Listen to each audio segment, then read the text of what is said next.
Testing, testing. Test, test.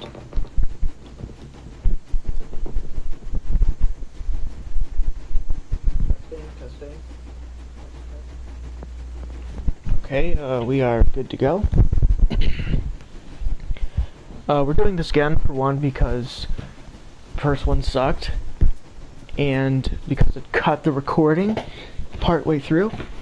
We are also going to be skipping the introduction, I think, which means we're going to skip, obviously, the one called pre-introduction, Moscow, and the winter levels, because it's basically all tutorial, and I don't want to sit through basically an hour of cutscenes talking to you guys, so we're just going to start right at the Volga, right at the start. Let's get into it. So we can just get right into the gameplay, and, you know, show what's going on. Plus, hopefully it won't stop the recording partway through, which was really annoying. Yeah, because I went to, I boarded a ship later on in the Volga, which is literally, it's like 10 more minutes and I would have been out of the Volga. But, the recording stopped. And then also my PS4 hard crashed, so I had to, unplug my PS4 and plug it back in, or not plug it back in, but I had to turn it off and turn it back on, which was really annoying because yeah, and, the reason that happened was because apparently someone was doing something with the Wi-Fi, because I live in an apartment building. So they were doing maintenance or something like that, and the Wi-Fi got shut off for like 5 minutes, but it messed everything up. So we're gonna do it again, and we're also gonna be skipping through the introduction because it's too long, and I don't want to sit through again, and I'm sure you guys don't want to as well. So let's just get to the gameplay and get to the fun parts of the game.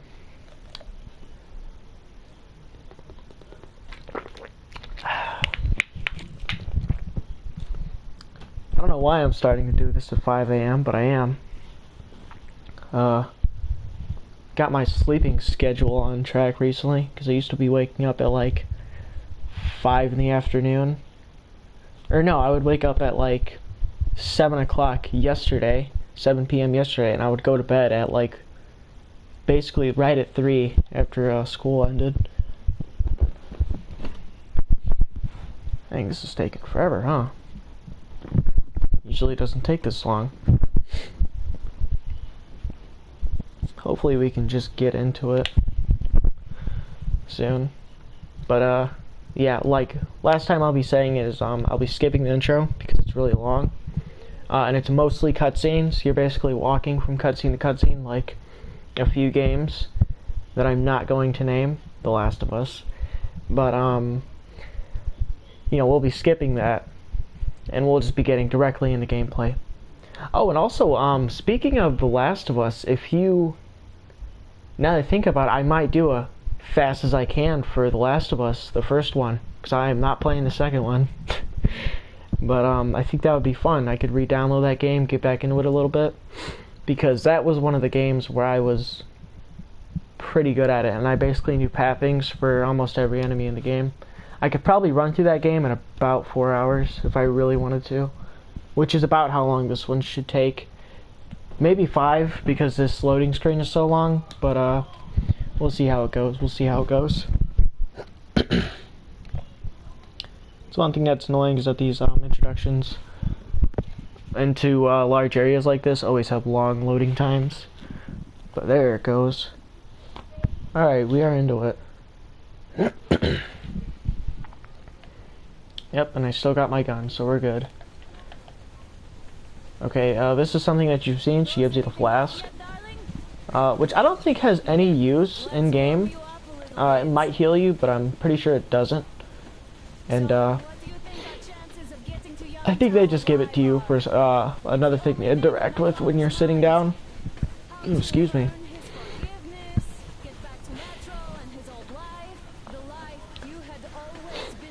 But, yeah, I think it'll be better for us if we just skip the intro, because the intro is about an hour long. There's not a lot of gameplay. It's mostly walking and talking to characters and trying to get you into the world before the real game actually starts, which I feel like the game really starts like here, like right here. Once you first touch the ground in this area, the game actually starts, if you ask me. That's not dissing the game or anything, but you know, it's just a really long intro, and it can get kind of annoying to watch that for like 2 hours and basically just be talking the whole time, when all you really want to do is show off the game and what you can do, which isn't very much.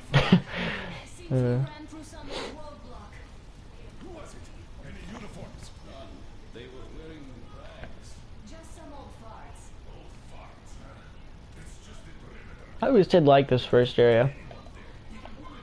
I don't know why. I feel like I would have liked it the least because I think it looks kind of ugly. But I feel like that's part of its charm, is that it's a really ugly area with lots of mud and snow. That's probably the one reason why I do like it, because I'm a huge sucker for snow levels. I very much do love snow levels in games. I'll take that. Yep, there's the map. You know, something interesting that would be cool to see, because there's pens and pencils on the back, is when you wanted to update objectives, you had to turn around and click a button to update, and Artyom would pull out the pen or the pencil and write it down for you, so he'd do what you were doing to immerse you a little bit. I think that'd be kind of cool. Okay, another familiar sight, we'll be picking up the backpack, so that way we can modify our weapons, which I will do probably one time for basically this entire area, get me set up for the whole thing. We'll be switching to that, and we're going to switch this, not that. Where is it? Yeah, we'll be switching to this, because as strong as this is silent, and we need to shoot off a lock later on in the game, and there's guys around you. And I want to stealth through it instead of fighting my way through it, because it gives you 1 piece of positive karma. And with that 1 piece of positive karma, it technically counts as positive karma for the entire area. Oh wait, I'm using the wrong one. I like the airtight ones. Yeah, because this is the one that charges back itself after a while, but I prefer the airtights. And I'll just charge it myself, so that way I can keep it overloaded in the red. So that way the first shot's always usually really strong, and it's perfectly accurate. Okay. I need to remember to holster my weapon, because if you holster your weapon, you could run just a little bit longer, I think, and a little bit faster. I know for a fact you move faster, and I think you do move a little bit longer. This is one of those reasons why I would really wish that these guys would make like an open world-ish type game, like a Fallout game, based off one of the, like almost like a Stalker, another Stalker game, but like this, because just because of how good this game looks and how immersive it feels, having to keep track of all your equipment and things like that, like your gas mask and your filters and your ammo. Just think it's a lot of fun.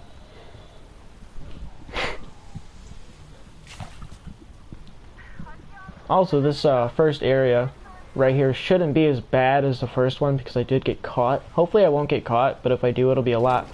Oh, saw that? You glitched through the thing. I think I'm going forward a little bit faster than I should be, because usually these things are a little bit in front of you. Yep, I've been spotted. That's customary. I wonder if it's possible to get up there without being spotted in the first place. Wait, no, it can't be, because you have to go through here. There's no other way.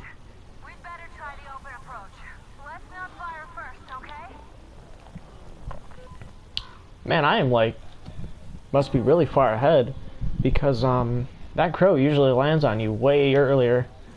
Because in the old recording, which I deleted it by the way, because it was really annoying me that it was only 2 hours long and it was like totally false advertising, making it look like I damn near got the world record. So I just deleted it, and we're gonna do it proper this time. This will be the full game up until the very end, where I'll just try and do it as fast as I can. We'll try and get good endings, but I'm not promising anything, because you know some things just happen, because in this first area you're not allowed to kill any of these guys, any of the fishermen, the cultist people. The second area, you're not allowed to hurt slaves, and you have to free, I think there's 3 slaves, and you have to free at least 2, or 1. And there's also another positive check you can get for stealthing through an area, which I will do because it's really easy. Probably. Because one part's kind of iffy on it. There's always like the one iffy part in every stealth encounter. And like for me, for this one, it's when you're walking across the thing to get through to the other side to leave. Excuse me. Okay. But yeah, in my first one, I went down the left side over here, which is wrong. You do not go down the left side, you go down the right, which is why that guard was there, who I thought was never there. That's because I went the wrong way. I always did, personally, like, because you unlock a few firearms throughout this game. I'll probably show a couple when we get to a checkpoint, and I'll show you some of the setups that I like to use.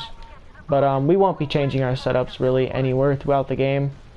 If we did everything, like if I did another one where I tried to go through every area 100%, I could do individual videos where it's like, oh, Volga 100%, all, not all collectibles really, but all locations and all that. Oh my god. Are you kidding me?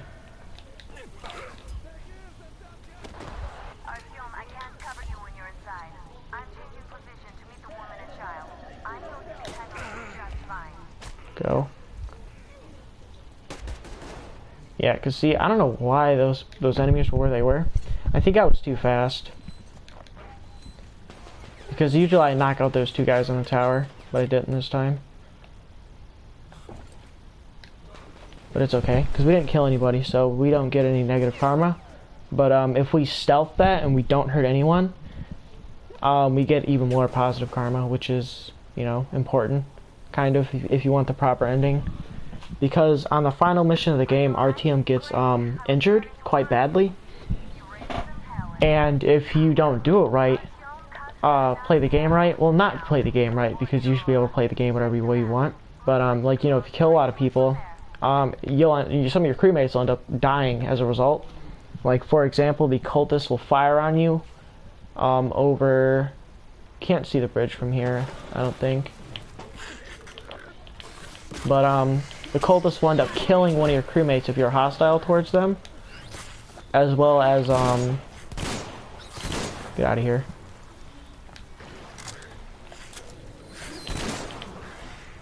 As well as the cultists will kill one of your crewmates there. Another guy will leave the group because he says he needs to free his people in the second area because he's Asian.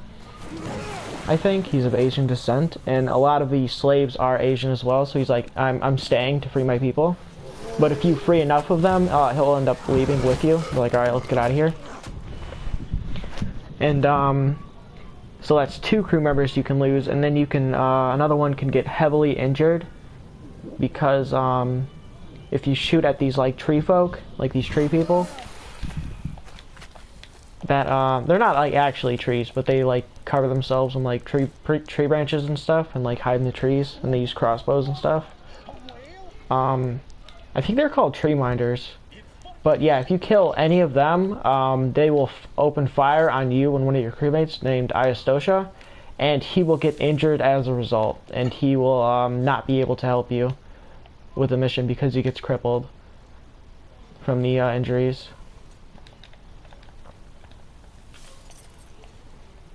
Okay, we're gonna hurry up and scavenge just a little bit to get some like baseline supplies. Hopefully, ooh, there's some bullets in there. Oh, there's some bullets in there too. Nice. Love to see it.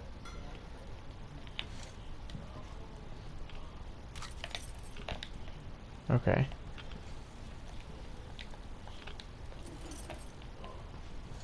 Let's go. Yeah, I can't believe my recording software.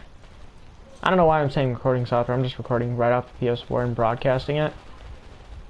But well, it's something cool you can see there if you look. There's a flying. I think they're literally just called flying demons. One's attacking the thing, and you can see everyone shooting at him. And they do kill him because he crashes into the water. Yep. Boom. Pretty cool, pretty cool.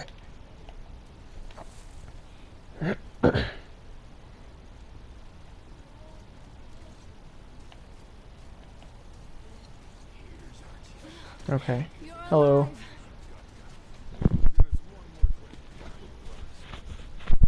Now we need to wait for a second, because in a second, if you haven't watched the first part, which you maybe have, maybe haven't, if you're new, hello.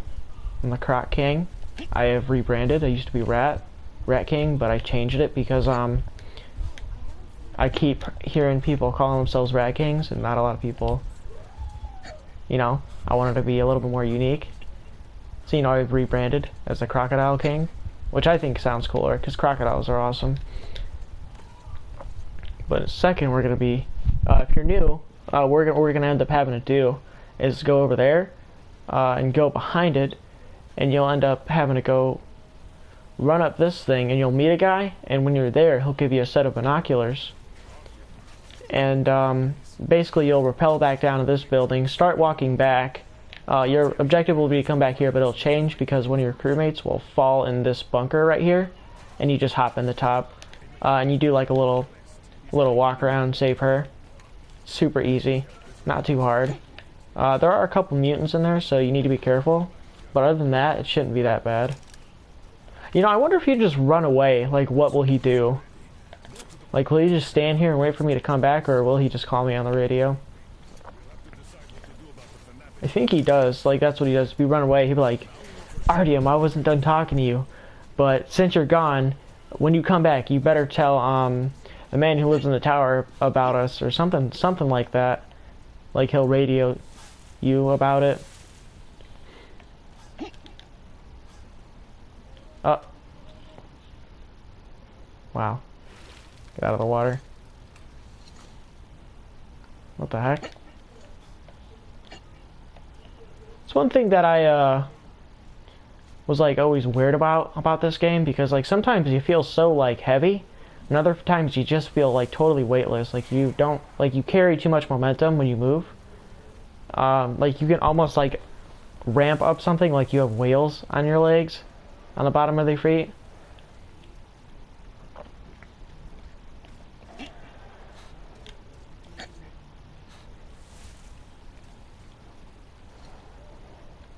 Uh-oh. Nope, get away. Dude, oh my god. The running in this game is so annoying. I wish that was something you could change. I think you probably can, but I'm too lazy to look for it. Because the running is toggled on and off. You just press it once and you start running till you press it again. And it can be awfully annoying when you're trying to be like precise about your movements.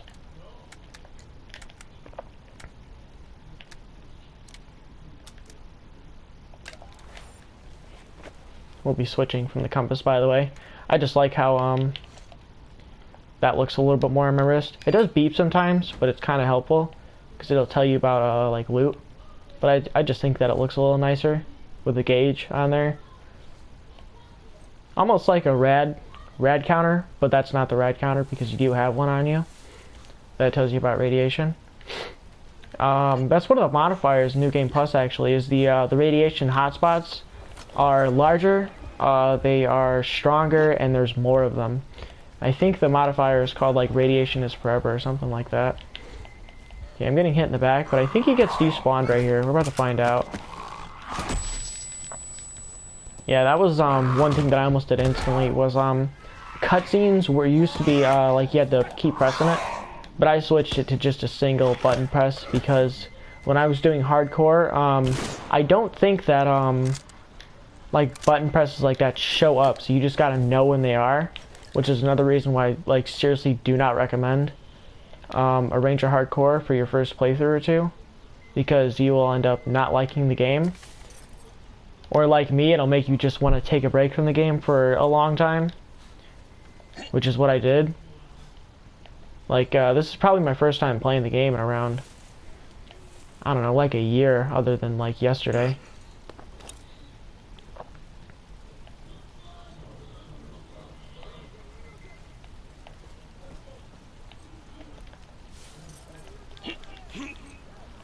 Yeah, I'm starting to take a lot of the old paths that I used to take. Because before in the last one I ran around, but I'm starting to remember some of the paths that I used to take. Strip that gun. Yeah, if it's your first playthrough, there's actually some pretty good stuff on that that AK right there. Like there's a an extended barrel, which is good, and then there's a green laser, or not a green laser sight. There's a red laser sight, which is pretty good for early in the game, but eventually you do want to upgrade to the green one if you can. I think there's only 3 in the game, so you gotta know when to get them. 2 of them are in the next level, which is the Caspian, which is in the desert, and then there's one more in a transitional level called Yamantau, which is where you go. What's the word I'm looking for? Oh, which is where you go before you end up going to the taiga. There we go. Drops that down. Yeah, I think I'm already faster than my previous one, which is why I think I will end up doing as fast as I can again of games that I've already beaten. Like, I definitely want to make a plan of doing another one for what is the game called? For Dishonored 2, and maybe one on the first game as well, because I do have the first game, and I also have the DLC for both, so I could play those. But fair warning, I do not know the DLC that well. I've only played through it one time with Dowd, and it wasn't like anything special. It was just like a normal run-of-the-mill type thing, because the first game is a lot harder to get clean hands on, and I did do it, but Jesus Christ, was it super annoying, because some of the levels are super hard. Weirdly enough, it's the starter levels, which are a little bit weirder to do, because you don't have access to as many of your powers because you don't have runes yet. Okay, get the binoculars again. Excuse me. I think we will be upgrading some of our stuff real quick, or not upgrading. We'll be crafting some ammunition. We're gonna take off our mask for a second, too, to get that sweat off, which I think is a nice detail, because you know, if you wear a respirator, it'll like sweat, I guess. You can see the sweat on the inside of it. Okay, 36 shotgun shells. That should be more than enough to do what I need to do.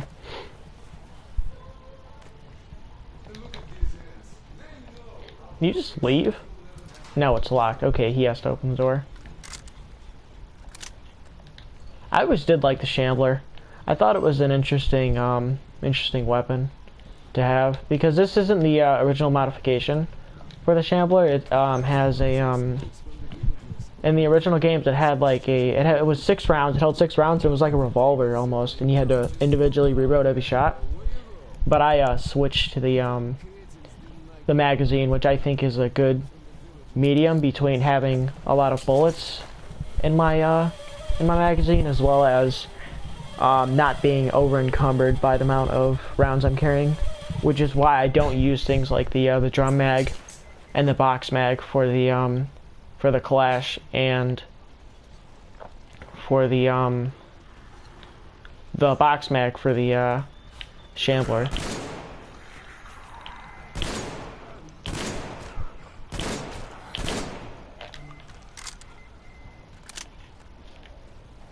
Whoops, put on my mask again.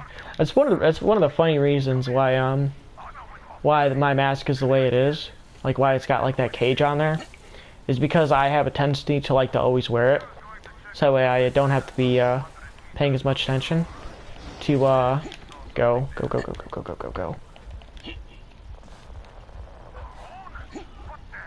Can't tell if jumping is faster or not.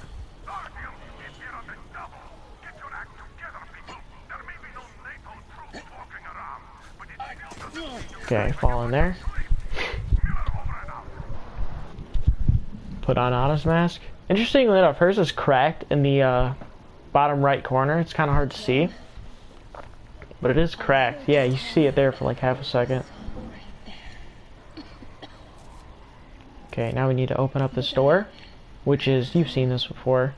I basically just gotta run around real quick and open that up.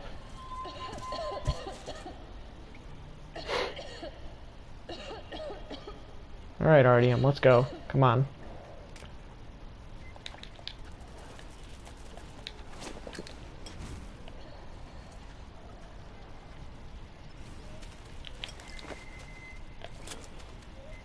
Oh, come on. Man, I don't know how RDM doesn't flinch whatsoever when there's like a huge spider crawling on him. I feel like I would flinch at that. Ugh. All those, they're not even spiders, they're like weird animal things. Almost like scorpions, but spiders. Super weird.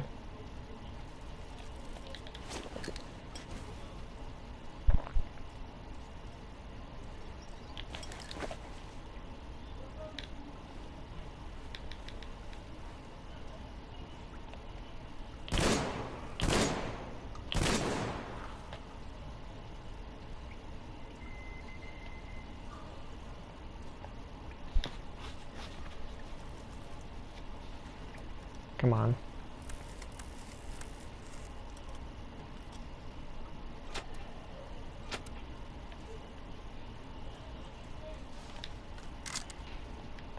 Okay, power's on.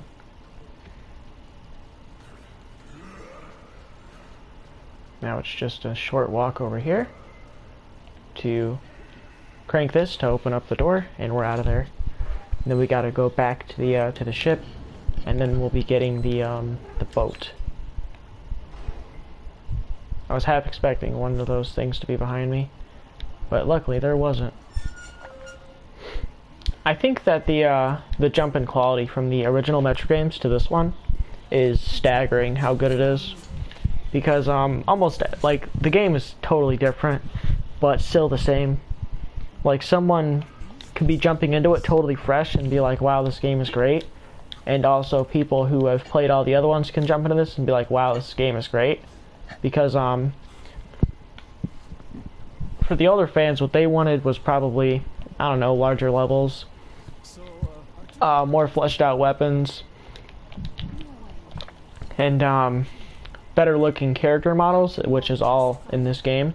And newcomers probably wanted almost the same thing. What they wanted is good looking character models, a good story, which the game has got a great story because it's based off a book by the same name, which I haven't read, which I really should, because I do really enjoy the Metro games, and I think it would be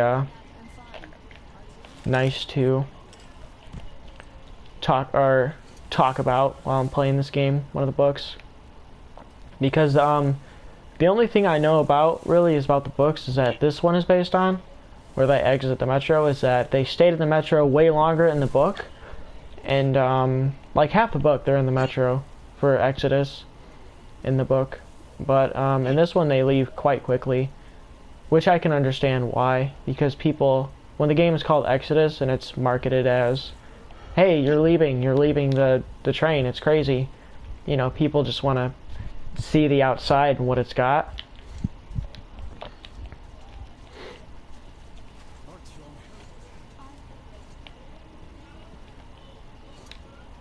Okay, back in here, take off my mask.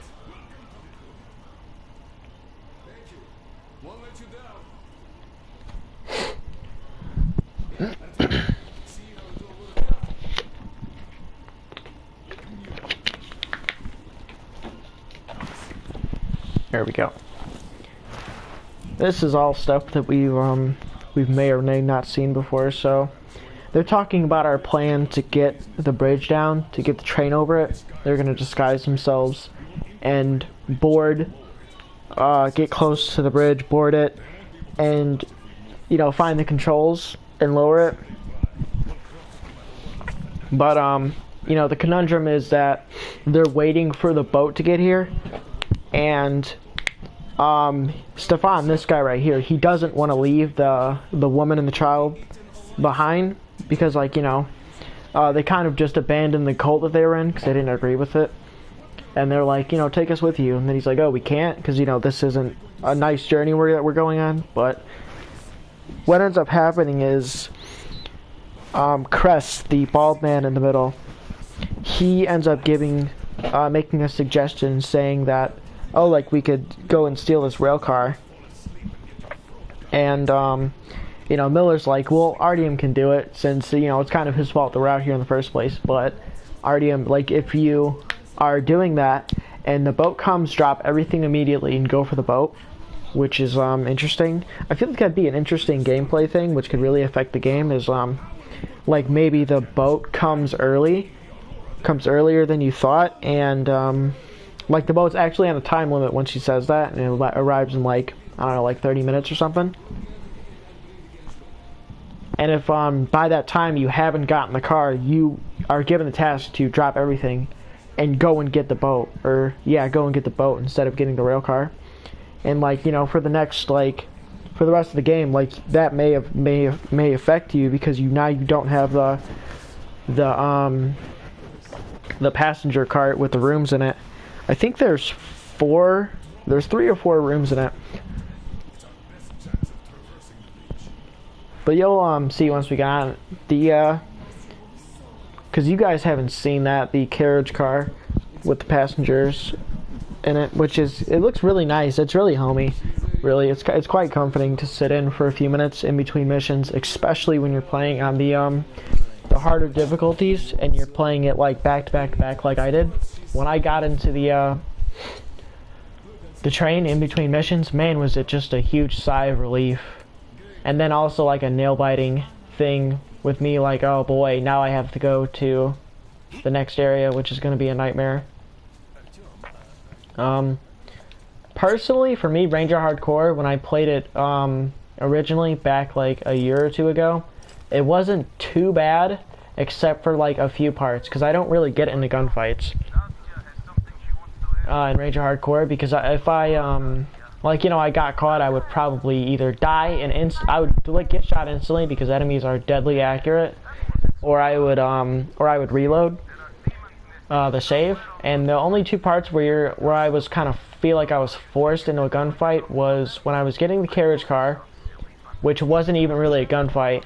It was more of an ambush because I waited till night and kind of took advantage of the situation. I took out some of the stragglers on the sidelines with a silenced Kalash, and then I went in, turned off all the lights, and used my flashlight to like kind of just turn it on real quick and get a peek, because I don't think enemies can see it if you turn it on for like half a second, and if you're fast enough with it, they won't notice.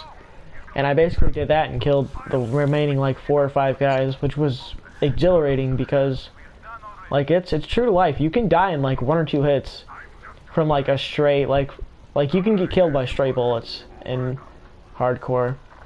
Thank God though it's not like so hardcore as to make it to where if you die the game's over, because I would have never been able to do it, because either I would have it would just be too hard and it would discourage me from even trying it in the first place, or I would have tried it so many times I would be sick of the game and not want to play it anymore. Because if I had to guess on my Red Ranger Hardcore playthrough, I had to have died at least 100 times. Oh boy, was it bad. But I did do it, so that is the thing. I was able to do it.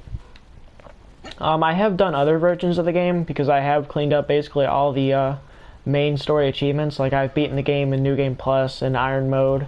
I've beaten it on Ranger Hardcore. I've beaten the last level without getting noticed or killing anyone.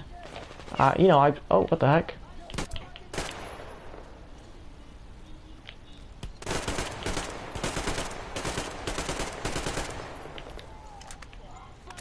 But yeah, I've done a lot of the, I guess, quote-unquote harder achievements. I think that's probably one of the rarest achievements in this game, other than the Platinum itself, is, I think it's called, like, One with the Forest or something like that. Or, like, Forest Child Whisperer, something like that. And, okay. Good thing there's you don't get any negative karma for killing these guys. Funny enough, if you kill basically all the bandits in the outposts and stuff, That's one of the things that's brought up is like, oh, first you kill off the local, like the bandit population, now you're gonna kill us too, and it's like, not really, like, you know, that was kind of to your benefit, if you ask me. And, he does notice that and is like, okay, just get out of here, I guess. Just leave and don't come back, is kind of what he says, like, leave me to my flock.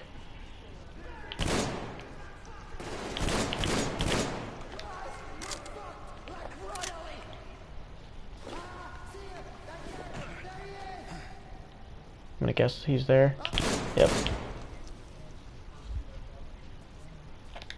Okay. Okay. I think one thing that I will end up doing is probably a like a longer live stream where I try and beat The Last of Us on Grounded, because I've like my first playthrough I played it on hard because I wanted it to be difficult. And I ended up having a lot of fun with that game. It like when you get to the city, man, does it like feel like something you're actually fighting for to get through.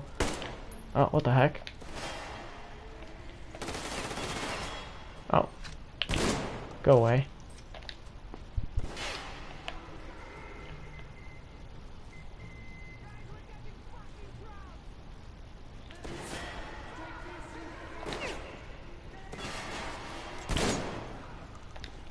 Uh-oh.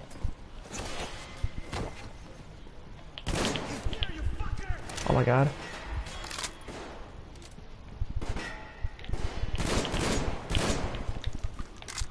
God dang. Oh my gosh. Compulsive reloading. Get out of there. Holy crap. I was really close to death there. I almost died. That guy probably ran up to me now. Yep. Dang, dude, why do these guys have so much armor on them? I think it's because I'm a New Game Plus. Normally enemies don't wear that much armor. So, enemies usually do die on a few hits. Like, you know, like 3 or 4. That is another modifier you can put on, is, enemies have more armor on. Yeah, see, that guy didn't have a lot of armor on. Usually they're like that. With, like, basic stuff like helmets. And, chest protection. Yeah, usually they don't have, like, full body protection with, like, you know, legs and shoulders and the neck area. Like, yeah, see that? Like, this dude has full protection. Luckily, he didn't have a very good weapon on him. Okay, we're gonna loot these guys. But, this will save us a lot of time later on. Because, ammo and stuff basically carries over in between sections. Like, everything that you pick up carries over. You don't lose anything in between areas. Which is good, because that'd be really annoying. Another good thing is that, I'm glad I'm wearing the mask that I'm wearing. Because my mask probably would have broke there if I had a different mask type. Interestingly enough, there is a mask that just makes you stronger and more durable, but I feel like this one's better. Because it stops the glass from breaking, and I swear it makes you more durable as well. But I'm not 100% sure. Okay, we're gonna uncouple the car now. Just gotta get up here. I wonder if that guy will still be up here. Yep, he is. No, he's not.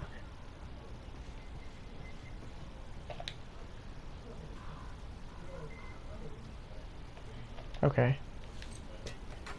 Boom.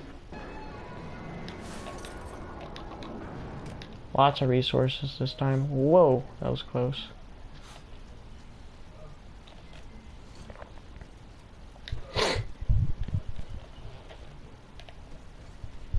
Okay, now we need to go this way to, once again, switch the tracks to the correct side to make that easy.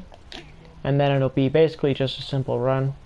We probably won't even fire a shot, and if we do, it'll probably only be like 1 or 2 in this next section. Okay, my filters are all good. Dang, I have 26. I thought you could only hold 15 minutes of filters. I must be misremembering that, because I have a lot of filters on me. Or at least oop. Hurry up and do that before that dude turns around. That's one of the stronger ones too. You can tell how strong the mutants are by what color they are. If they are like a weird looking sort of yellow color, they're the weakest variant. If they're pink, that's the second strongest, and if they're like that black or gray, they're the stronger ones. Like that one will die in like 1 or 2 hits. Hopefully I won't have to test it. Jesus. Go. Go, Artyom, go. Okay, here we go. There we go.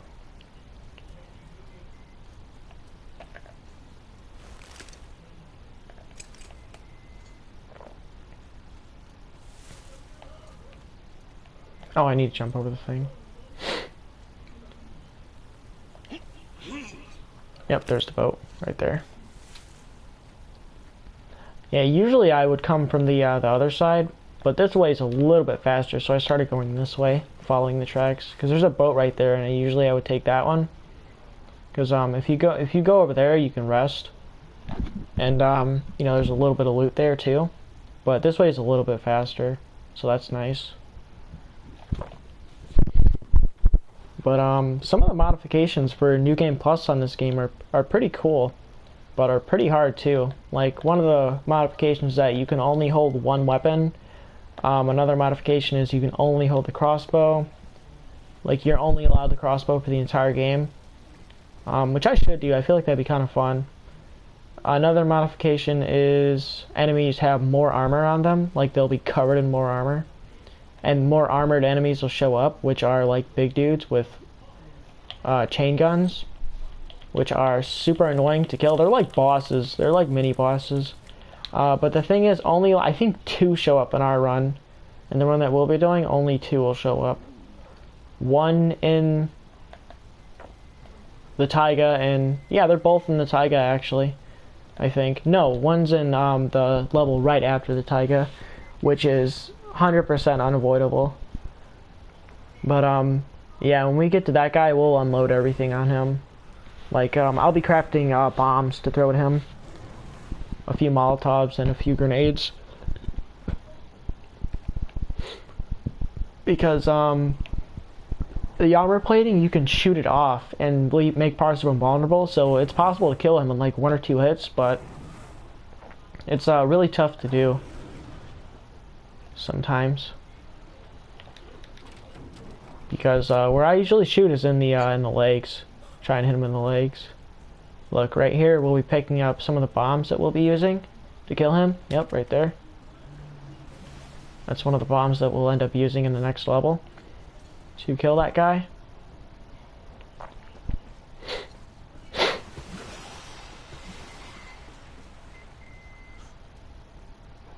Go up the stairs.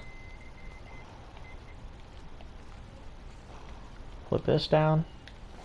It would be cool if like you could find other carriages here, and like, you know, you had the option of taking a few, but you know, you'd be slower and more vulnerable. I think that'd be kind of cool, just to try and make oh, I am going the wrong way.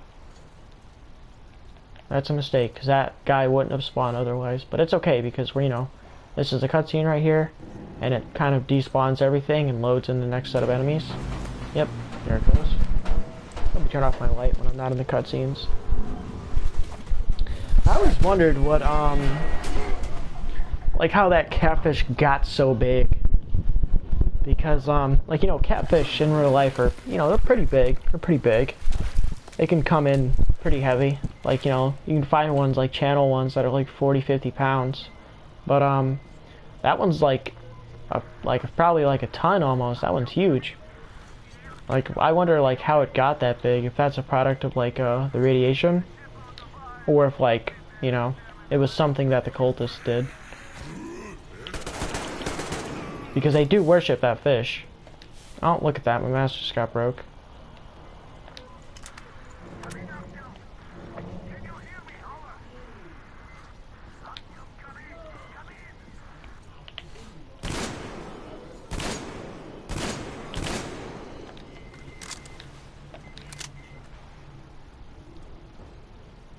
Go under here.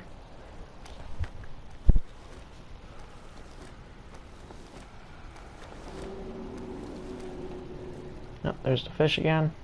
Doing fish things.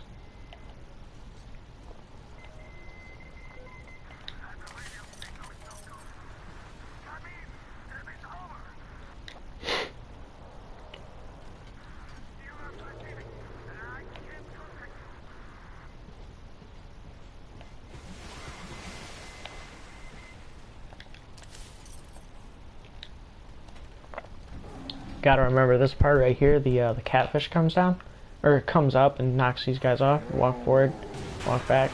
Yep, they all die. I've never not seen them all die there. I'm pretty sure it's all like hard coded that they all die, or something like that. Because I've never not seen one of them survive that.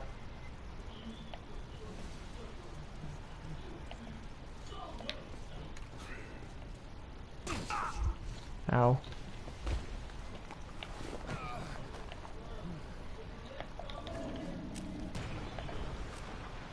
Just looking for something real quick.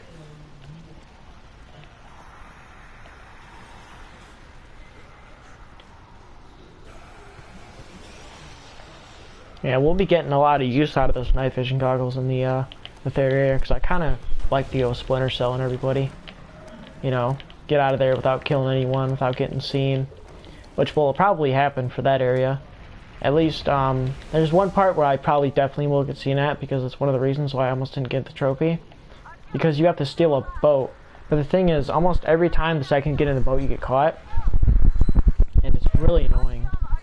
Boy, is it super annoying. It took me probably like 30 tries just to do that one part. Because, put these down. Ring the bell. Here comes catfish. Yep, get that. Catfish is dead. Right? Guess not. Yep, he's dead. Man, that catfish's tongue looks so gross. His tongue has like tongues. It looks so weird. Man, whoever designed the catfish did a really good job. I think the catfish looks awesome. Really cool looking. Almost looks more of like a shark than a catfish, you ask me.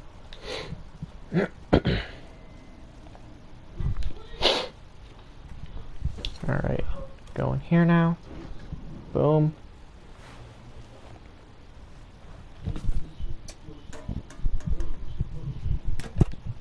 Perfect.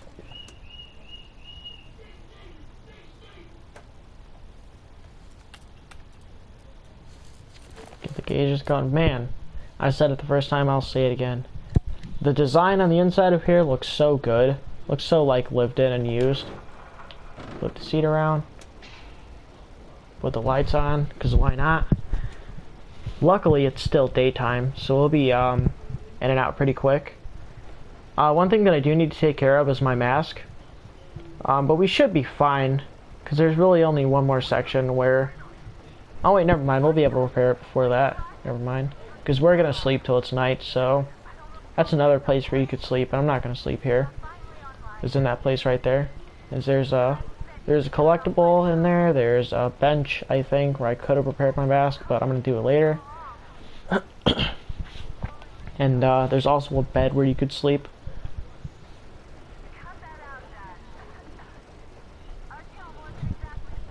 This part is always satisfying to me, to just like be in and out like this so quickly.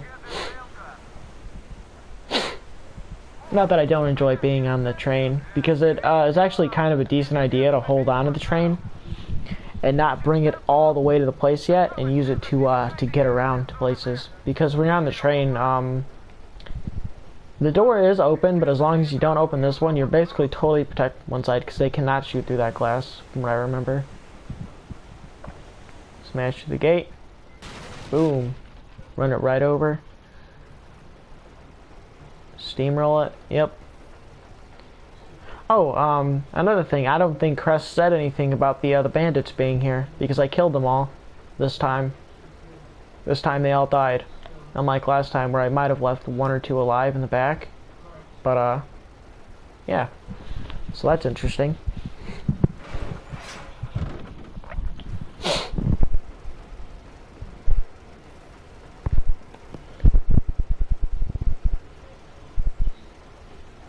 Now our objective is simple. I basically just gotta sit back and hold the fire button. Keep my foot on the pedal. I think it'd be pretty cool to be a train operator.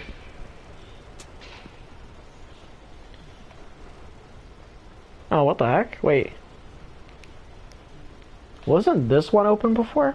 Oh, no, that's because it got switched back around. Never mind. I was confused for a second.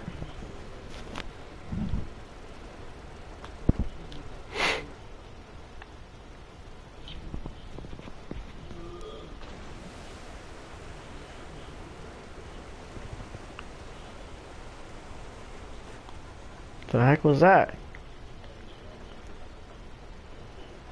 It was really bright.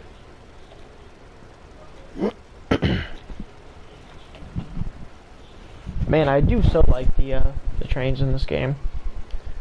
Oh, another thing that's cool is that this thing actually gets taken with. You take this with you too. You hook this up with the train, so you know this doesn't get like. You don't use it again, but you do see it again, 2 more times. Excuse me.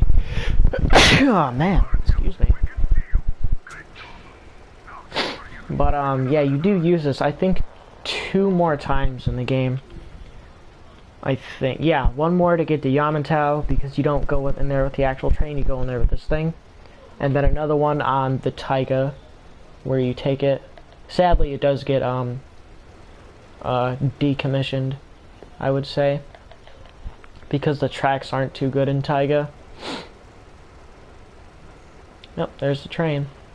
Man, does that train look cool with the red star and the flag on top, and just like the look of it, like the rust on it in places, all the stuff on the sides, all the boxes, and man, they did a good job. I sure do like that. Yep, they marvel at the train. He wants to come talk. He wants us to come talk to him. While we're here, we'll do this thing. Oh, here you actually do get another upgrade, but I already have it. So yeah, repair my mask, clean off my weapons.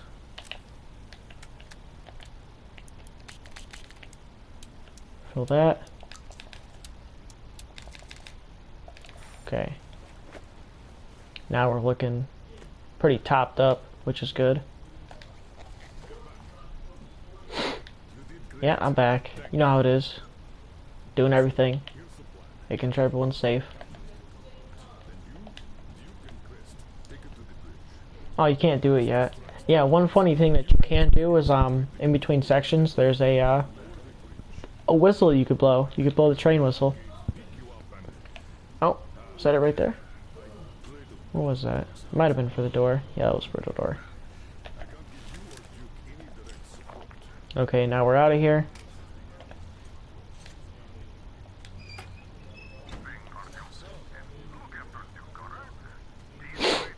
Now we gotta go and take the boat again. Interestingly enough, we are going a lot faster, so yeah, at this point I think we're about at the 2-hour mark, so yeah, the intro is about around 2 hours long, because we'll be back where we were in a few minutes. Man, I wish I could get like a real life version of Artyom's wrist thing with like all his stuff on it. Looks so cool. There was there was one with blue tape on it that was shown off in the trailers and stuff. It was pretty cool, but it wasn't as like useful as this one because it was broken, which I think is interesting. Because like he's basically got it taped to his wrist with some blue electrical tape, just kind of like cobbled together, more looking. But the one you have is much more useful because it works. I don't think the one in the E3 trailer worked.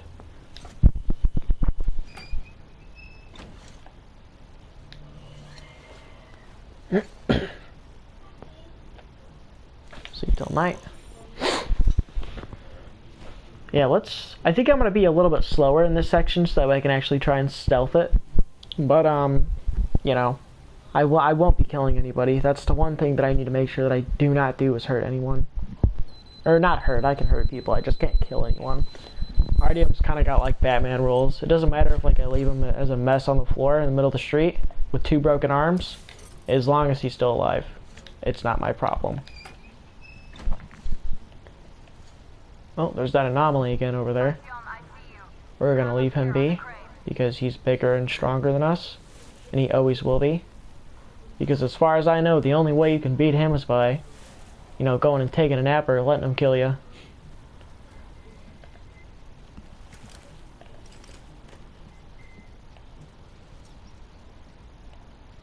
This will be the last time you walk through the, I think this is a police station. I'm not 100% sure though. I'm like 90% sure this was a police station. Because, just like how it's designed, it feels like it's a police station or some sort of office building. Normally you would walk up there and talk to, Anna, but I'm not gonna. Because who wants to? Wait, where am I? What the heck? Oh, I went the wrong way. Whoops. I need to climb up here. And go this way.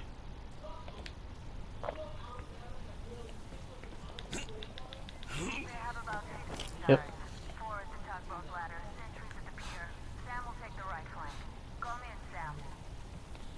Easy. Okay.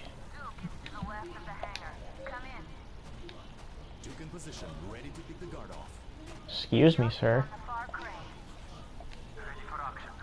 Oh yeah, that's funny. There is a crewmate of yours named Idiot, but he's funny enough. He's the smartest guy on your like whole thing. Like he's like an engineer or something.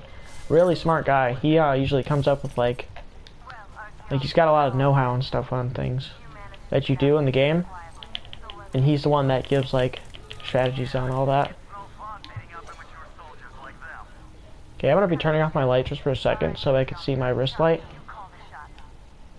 Hopefully he'll walk forward kinda and turn around so I can like go give him a turn around. Oh. Uh-oh.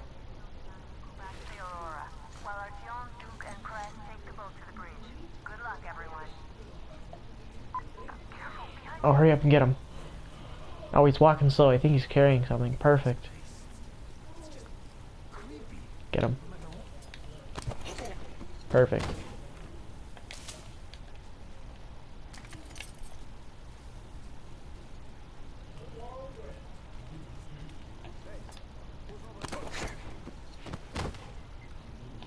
Yeah, funny enough, if this dude falls in the water, it doesn't count as a kill towards you. I feel like that's one where,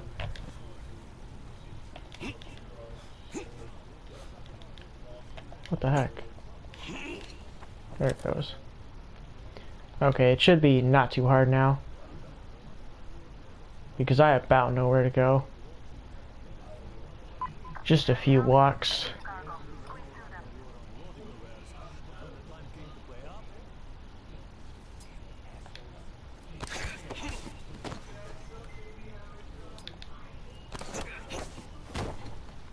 Don't ask how that guy didn't see me, I don't know. Alright. But we should be good now, pretty much. Because, one thing that's really nice for us is that the ship is quite dark. For most parts of it.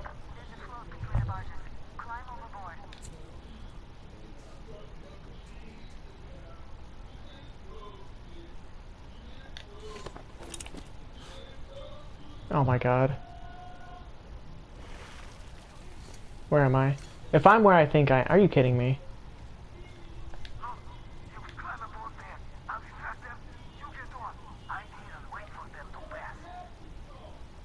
What are you talking about?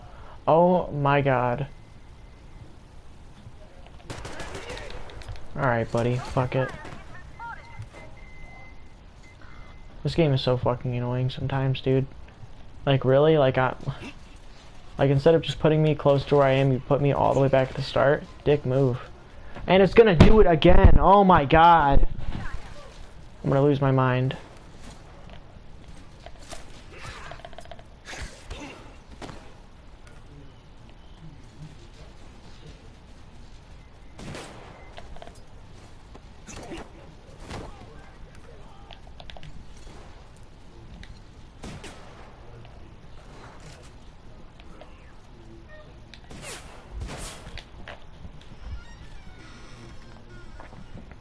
God, this game's so annoying sometimes.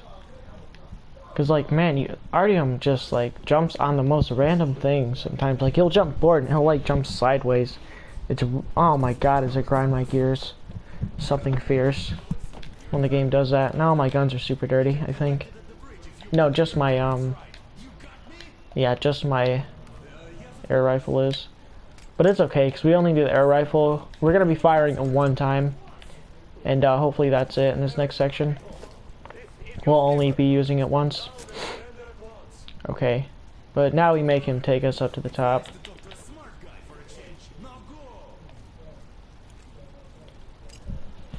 Now we're at the part where the game crashed, so let's see if it does it again. And makes me want to die.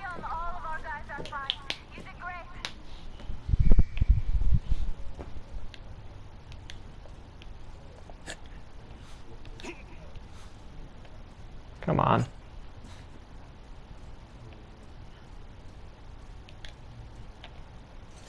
Later. Okay. Now we're going up to that bridge all the way over there. That's where it's going to be taking us.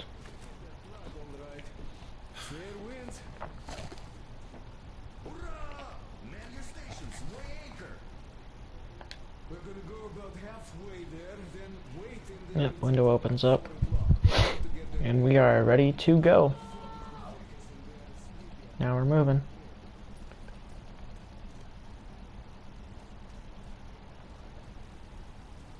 I think it should fade to black.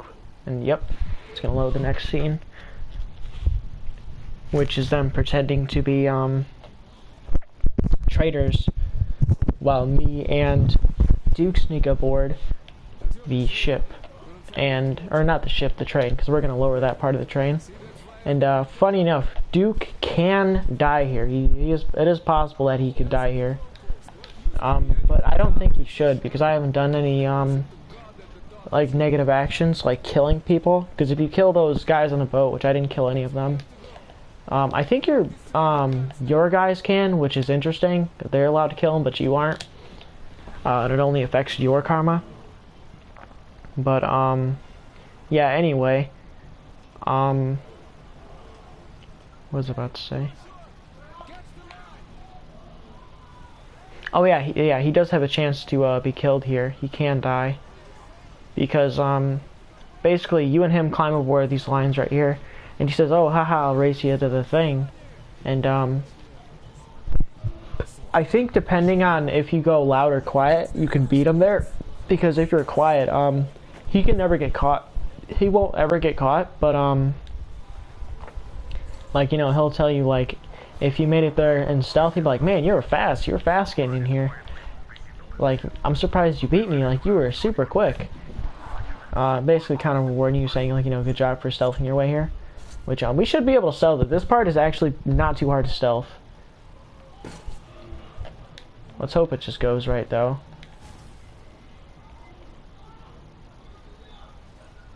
And I take my routing that I used to take, because this was the routing that I took on my hardcore playthrough. Knock this guy out.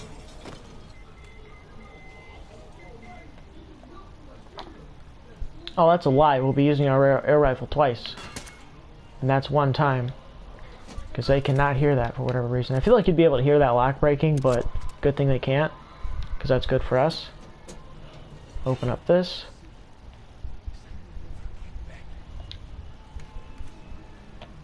You can put out the lights if you want to. It doesn't matter, because basically this route that we're taking, enemies should have their backs to us most of the time.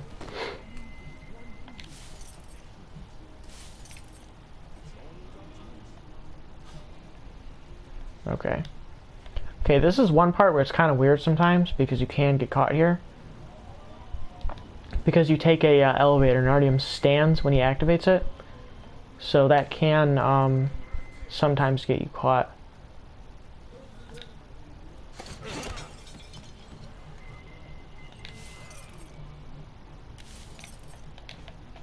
Okay.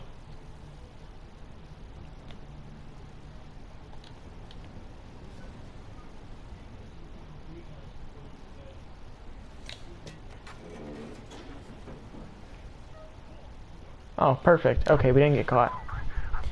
Now it's the second part, because there's two parts of it.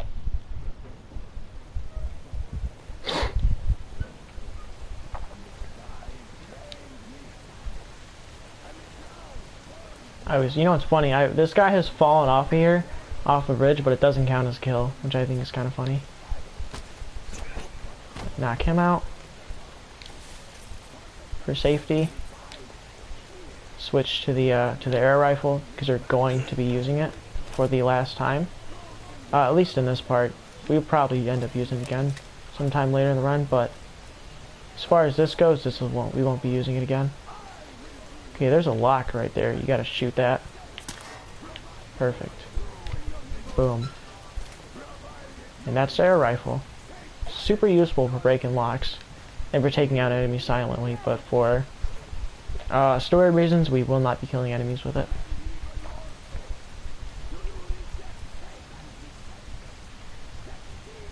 Walk forward.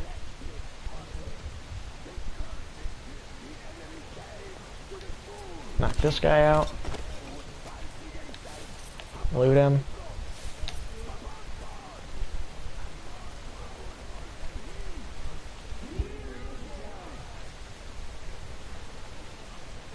Okay, this is the part where I'm kind of like bad at remembering, so it might get kind of hairy here.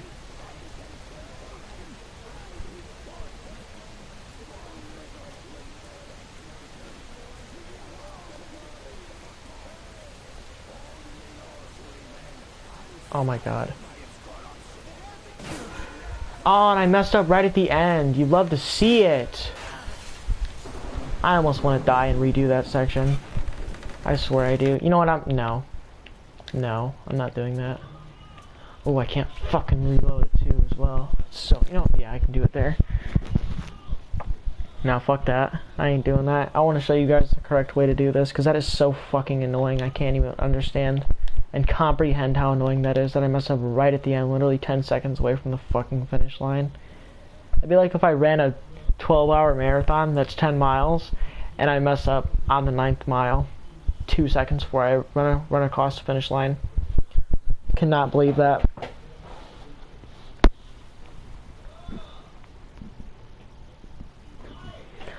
I should have just took the L, because now we have to sit through this long as fuck loading screen. And now, come on.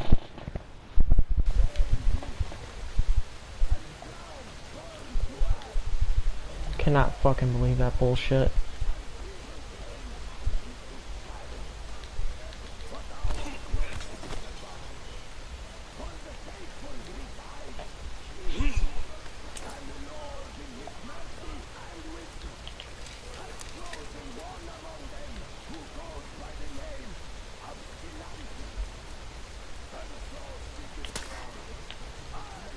Lock off. There it goes.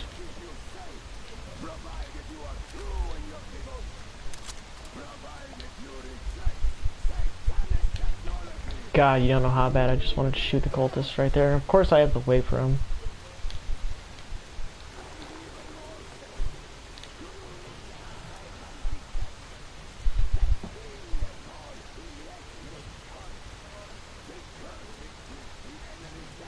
Turn. Come on, dude.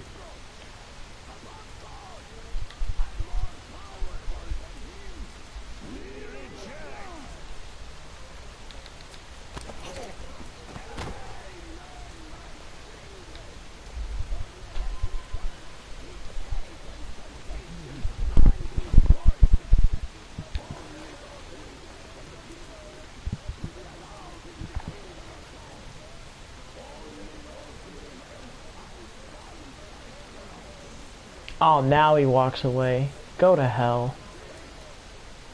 That's why I was confused, because I'm not used to two guards being right there. That is so annoying. Oh well. Well, we did it that time. Perfect stealth. I think this does have a huge effect on, if you let you go or not. Let me try and see if this is a good dialogue or not. So far, so good, I guess.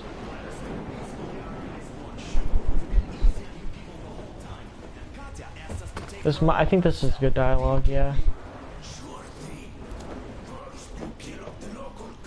Yeah, this is the good dialogue.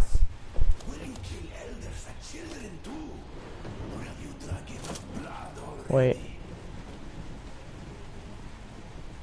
Yeah, this is the good dialogue. Yeah, this is the good ending to this area. I'm curious as to whether or not it would have still been good dialogue if you came here in a fight. I'm kind of curious as to that now. Maybe I should have let it go. Yep. Because if you have bad dialogue, he'll tell people to open fire here, and as a result, Duke will get shot in the back because he doesn't have a piece of armor plating there, and he dies, gets killed. As you can kind of see it, if you look now, his back isn't as armored as his front, and that's because for story reasons, like part of his suit broke off climbing up here, and he can get shot in the back and die. Yeah, you see that? Like how his back kind of looks uncovered like that? Yeah. Okay, that's the first section. Not too bad, not too bad. How much time are we at? About an hour and 30-ish minutes. Pretty good, pretty good. Spring. This is the first transitional area. And also where I'm going to pop a mint for a second and relax because it's a little bit of dialogue for a few minutes, so I'm just going to let that ride out. And then we'll pick up in the next area.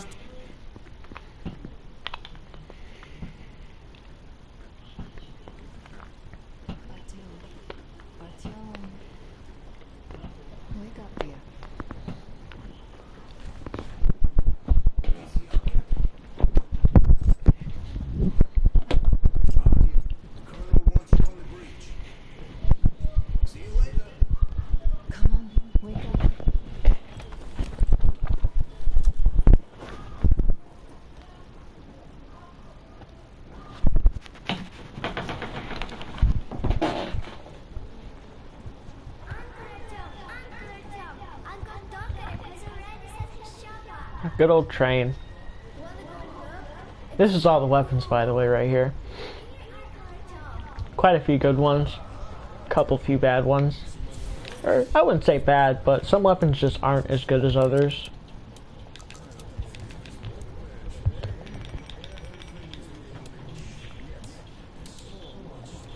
Like, you know what, why not? I'll show off the guns real quick. First we have the bastard gun. It's alright. It's kind of... Personally, I don't think it's that good, but usually when I do make one, I go with this type of loadout. Right here. Oh, not that. That's about how I have that one looking. I'll be a Shambler, which you've seen. That's what it looks like at the start, compared to mine. Clash, you know what that is. The Valve Sniper actually is a pretty good thing if you put all the best stuff on it. It's pretty good. That's what Ana uses, but it's slow to fire. The Bulldog. I have an interesting history with Bulldog because I almost would have used the Bulldog, but for petty reasons I don't. I just don't like how Artyom holds it. I think it looks kind of funny how he holds it, but it is a really good rifle. It's slowest fire than the Kalash, but it does do better damage, I think. The Gatling, you'll never see me using that. It's too heavy, and you can't aim down the sights all the way. The revolver, actually pretty interesting because you can convert this thing into an early game sniper rifle, like that. Or, you know, you could just go the way of the Western and turn it into a 6-shooter, like that. The A-Shot, this is basically like the early game shotgun. You'll probably have it something like this for most of the game. Actually, no, you won't have the grip. This will be like that. As far as like early game weapons go, it's not too bad. It ain't too bad. But me, I will always prefer the Kalash. just because I don't know, I just like how it looks. I think the Clash is nice. We're also going to be switching to the grip and stock for the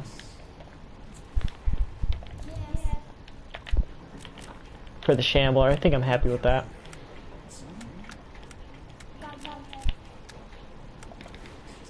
You know what's funny? I should really stop calling these trying to be as fast as I can. Unless I'm like actually trying to, like with Dishonored. With this one I feel like I'm more of just playing the game and showing things off a little bit.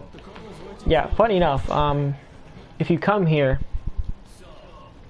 you know, it's all happy faces and stuff, but Duke, if he dies, like, you know, everyone will be kind of sitting here like, dang, and they'll be like reminiscing about him.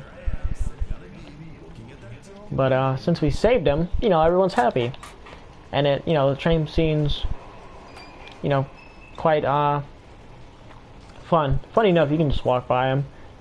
But real quick, this was that thing I was talking about. Yep. Okay. Let's go to the next area. Okay, I hope you like combat, because we're going to be getting a lot of it. The Ark. A lot of gunfights here. A lot of gunfights. I'd go so far as to almost call it like a 40-minute gunfight, depending on how long it is. But it's mostly a long gunfight. It's pretty crazy. It gets pretty hectic at points. I'm expecting to die at one part at least one time, and that's when you fight this guy who has a Gatling gun, and he's covered in armor, like a lot. Super tough. I think in my my Ranger Hardcore, I actually switched over to the drum mag for the Clash, and I used that, and I sprayed him down, and luckily he died within the first few shots, and I was able to clean up everybody else in the room. This was one of the levels that I was most worried about playing, because it's mostly gunfights for this entire part, and unavoidable gunfights at that. Like you are almost always noticed at the start of the fights. But it will give me a chance to get a little bit more used to combat again.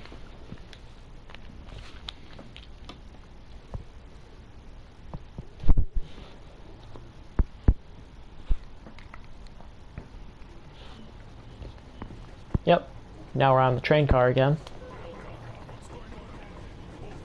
Okay, it does look really dusty for some reason though. My other guns look like that? No, they don't. Oh well, I can live with it.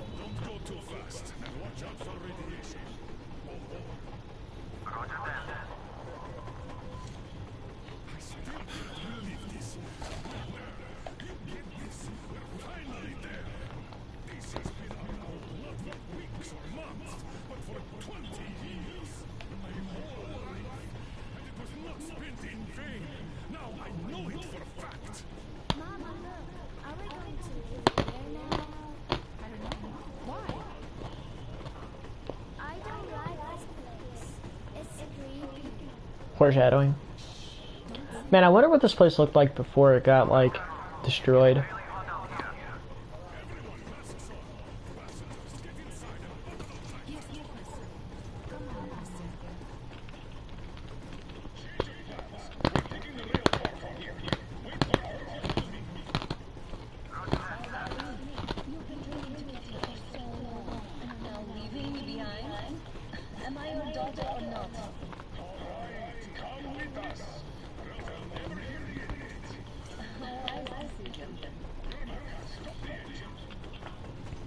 Okay. Yep, told you we'd see that rail car again. This is... oh look, my gun's clean now. Okay. But this is probably the second to last time we'll see it. From what I remember, we might see it like one more time, but I'm pretty sure this is the second to last time we see it.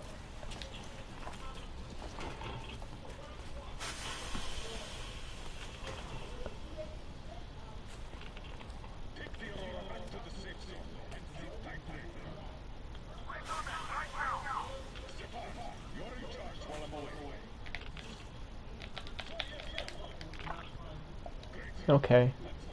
Man, it'd be cool to walk around this place. I would go check out that tunnel over there. It looks like one of the most Fallout 3 things I've ever seen. There's a Deathclaw waiting in there, waiting for me to come out and get close so it can kill me to death and go necro on my body. But oh wow, look at all those cars trying to leave. Got the APC around. Look at the gate, how knocked over it is. Man, I will say that like places that you're only in for a few seconds look so lived in. Like just the amount of detail put in the areas you literally walk right by and are there in for like half a second are staggeringly detailed, which I think is nice. Like look at that.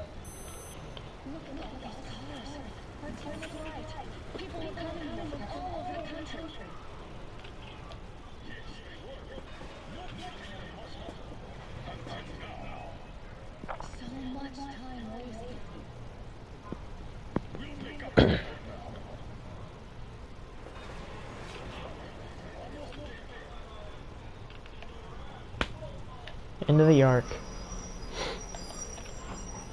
Now I'm sure you've probably already seen a few of the red flags with this area, but yeah, soon red flags will start, you know you want to say red flag, because how obvious they are.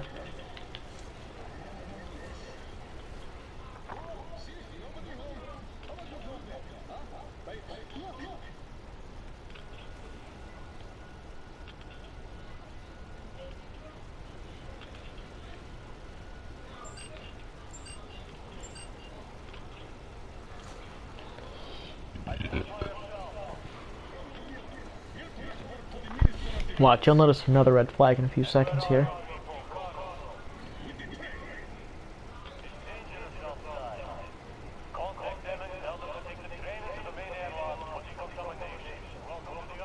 That was a lie.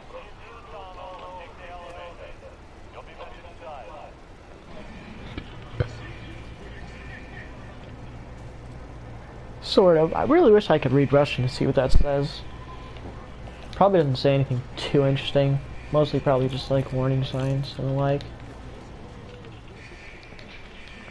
That does beg the question if these guys put those up or somebody else did to warn people.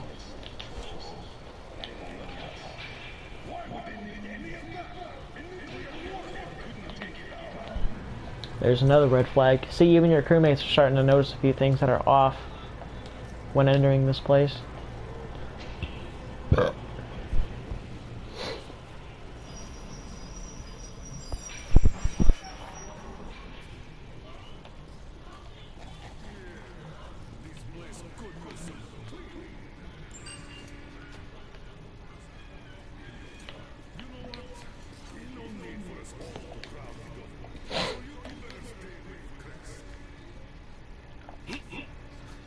It's funny, I think that is, like, if you ask me, that's Miller's, like, subconscious telling him, like, hey, something's up. But even he doesn't want to believe it, so he's like, alright, let me just kind of trust in my gut just a little bit and do it. But, you know, at the same time, kind of really wanting to believe that this was something better than what it was.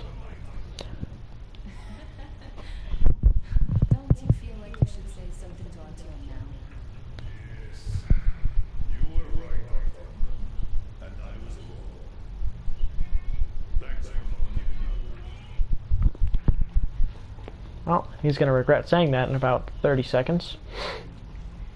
Actually, no. Being, like, trying to be as accurate as possible on how much time he actually takes before he regrets that, probably about 2 minutes. And he's going to seriously regret saying that. Or less. Decontamination right here. Notice how the sprinklers don't go off. I'm sure you've noticed by now something is deathly off about this room.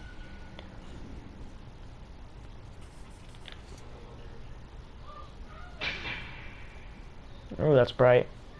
Comrade Minister, Commander of the Joint Special Operations Forces Squadron of the City of Moscow, Colonel Miller, reporting. I would like to request that my people are provided with temporary quarters and supplies, as there are women and children among us. Still, our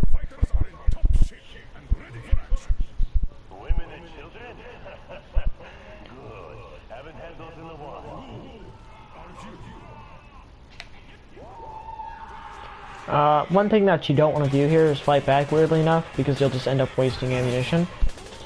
So it's better to just, I guess, let them win here. You know, take a dive, as they say. Because, everyone gets captured.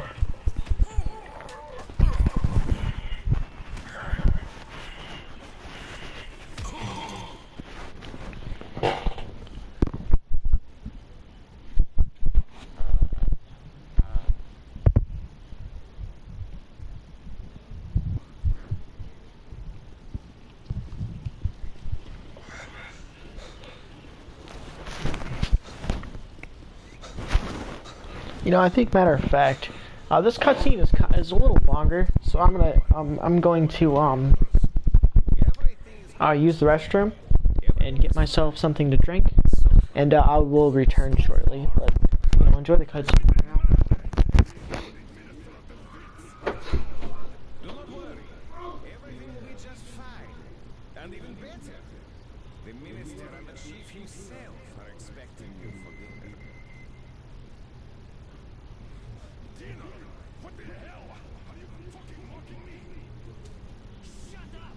The doctor is talking. Where is the government? Answer! All here, Colonel. All here. We are the government you people deserve. Don't you dare, you fuck! You're just fucking cannibals! Calm down. Enjoy these techniques. And believe me, nobody likes it. The girl will have to wait. We must run the tests first. I don't like that cold I'll water. tie my hands, motherfucker, and I'll shove those tests so far up your ass, you'll be spitting. Watch your tone, young lady. Do as that young man does. He woke up long ago, but quietly listens to wise people talk. You fucker! Let me go!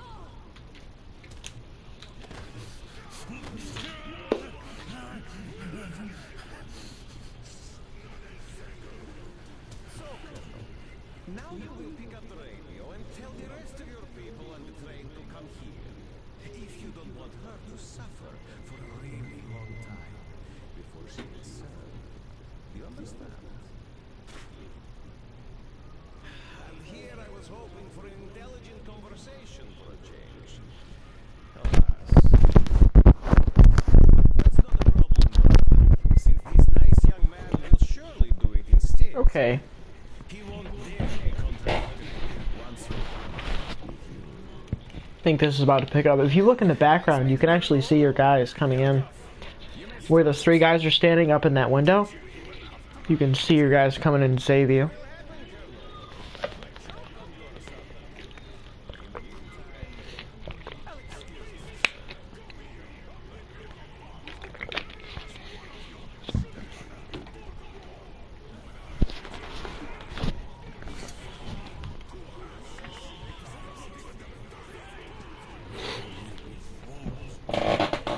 I always thought this guy looked funny.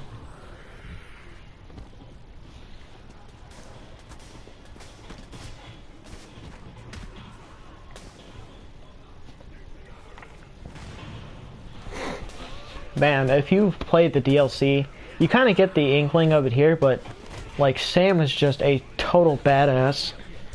Especially in the DLC, he does a lot of badass stuff. Like he beats up like 5 guys at once, I think, in a cutscene. And it looks really cool. Because that's like a story beatdown, like in story, like he beat up 5 guys, not like in gameplay.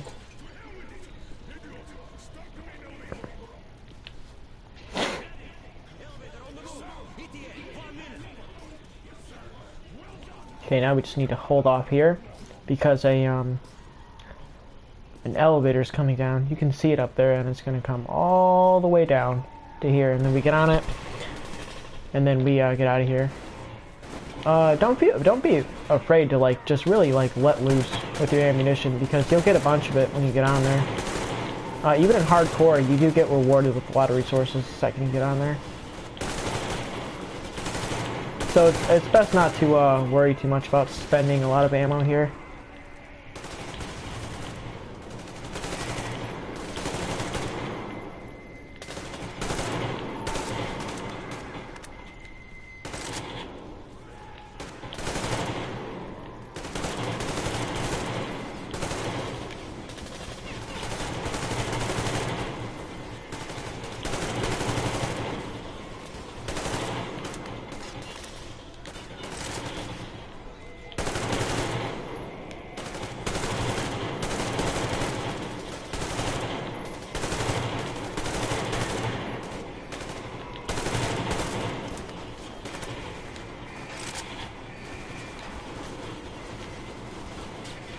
Come on, guys, get in there.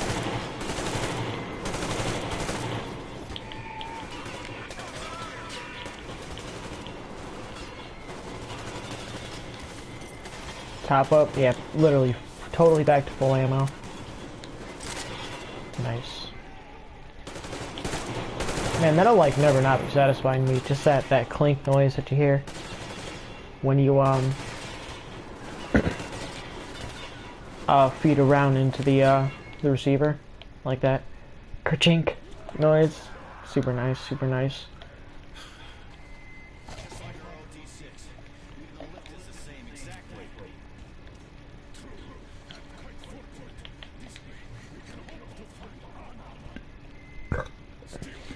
Okay. Oh, if you're wondering what that blinking noise is, that's my little thing going off my wrist. The gauge one where you can see like the yellow on it. Because what it does, it detects metal. Or small pieces of metal is what the game says. Basically all it does is whenever you're close to resources, it'll blink. Okay, this is where you get off. Go in here.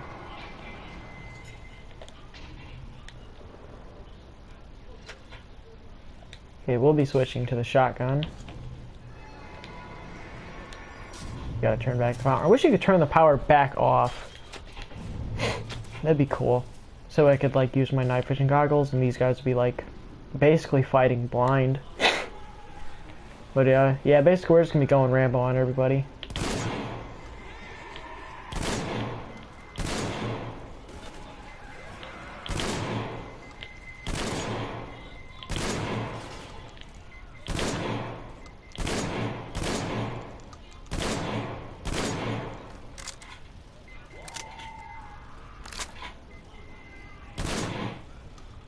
There you go.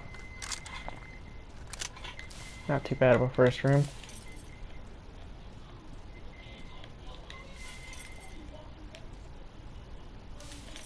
Okay. Yeah, this is one of the reasons why I actually use a shotgun for just this area and specifically, because it's really good at clearing out this next few areas, because it's almost all close quarters.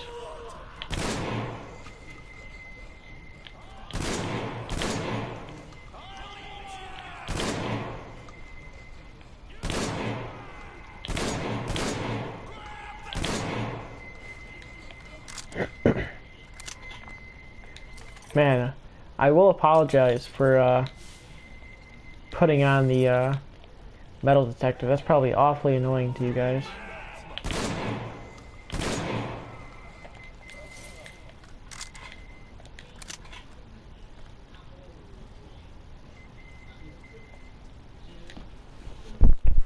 Go through here.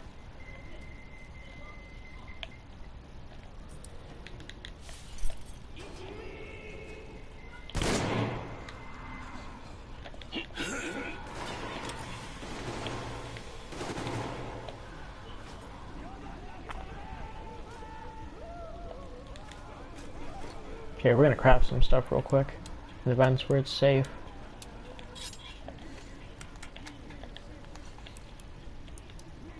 Okay, never mind, that's annoying. Okay, hopefully it won't be too bad. What the heck?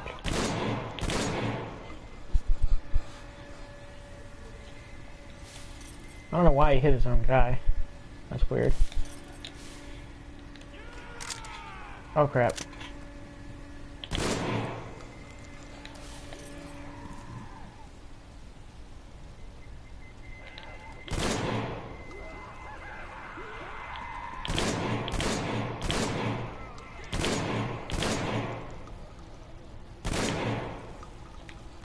Okay.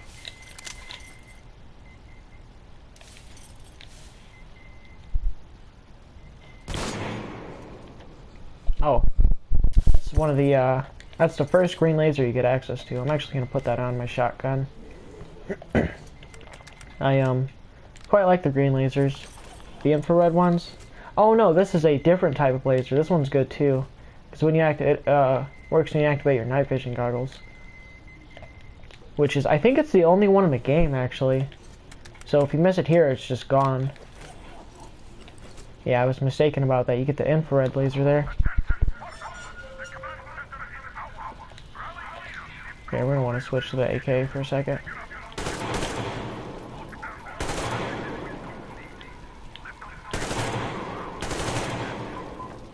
There we go. Starting to get a lot more confident playing again, which is nice. So maybe I won't die in this upcoming part, which would be cool.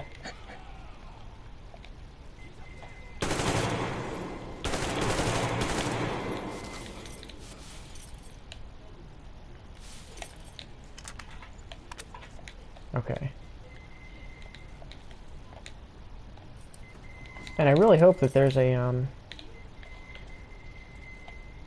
what's it called, before we get to the, next part. A bench to upgrade stuff. Oh. Oh, he had a Molotov. That'll come in handy. Yeah, we might be having to use Molotovs.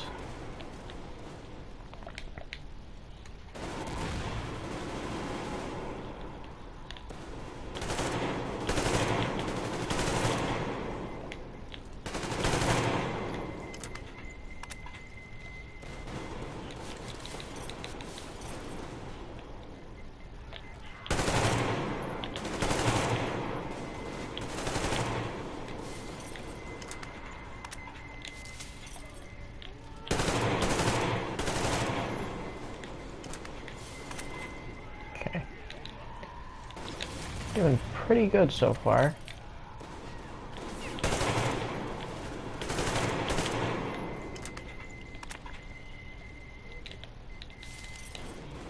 Okay, we might be a little bit in trouble because that boss that I keep talking about, he's behind the store right here. So this could go bad or really bad. So we'll see how it goes. Okay, he comes right through that door. We're just gonna start unloading on him the second the door opens.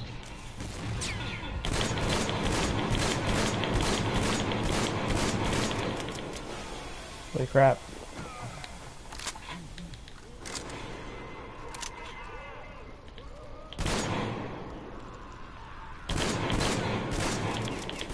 Oh my god, my gun keeps overheating.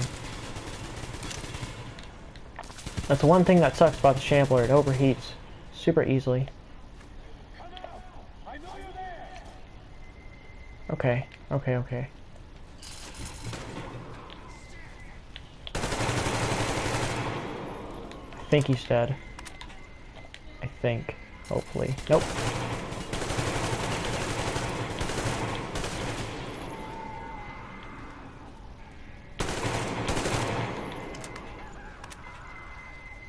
Okay, he's down.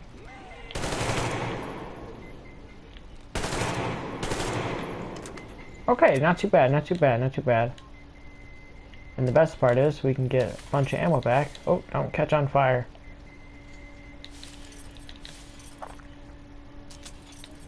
Okay, pretty good. That was pretty good.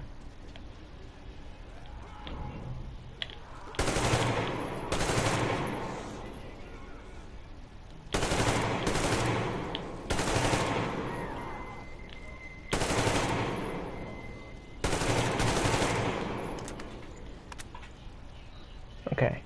Yeah. Yeah, you know what? Not bad, actually.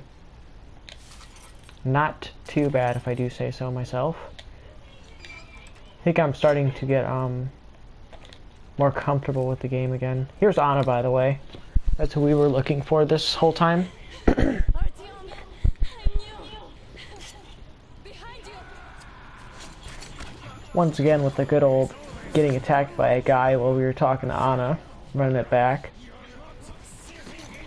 But, funny story actually, in the director's commentary, another thing they talk about is how, originally he was supposed to, stay alive. He was supposed to survive, but obviously he doesn't, as we just seen. Ana kills him and slits his throat. But, the original idea was that he would be alive with us for up until the taiga, and he would escape from the train. And what would end up happening is that if you had bad karma up until that point in the game, the child in your crew would be forced to shoot him in self-defense and kill him. But if you have good karma, you can stop her from doing that, or stop him from hurting her, and basically save her from having to shoot him.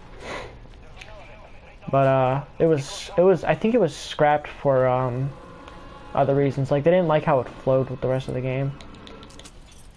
Okay, another thing we're bringing back is having to wait for Ana while she walks really, really slow. So, yeah, waiting for Ana as she walks super slow through the hallways. She's like half dead. Yeah, you rest. That's cool. That's cool. Take your time. Take your time.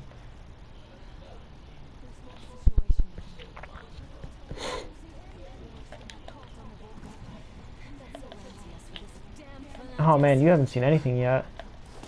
It just gets worse from here. It's all downhill. Because next we gotta fight slavers, and then after that we gotta fight basically people who are still children. So we don't want to hurt them, but we might be forced to, because they're shooting at us. And something else that I'm not gonna talk about, because I think it'll be cooler to see than for me to tell you about it.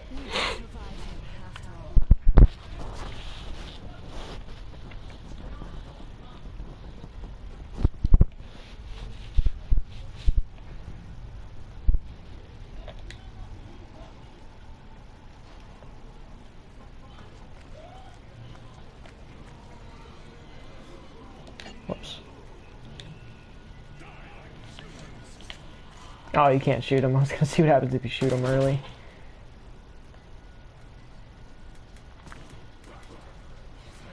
Okay.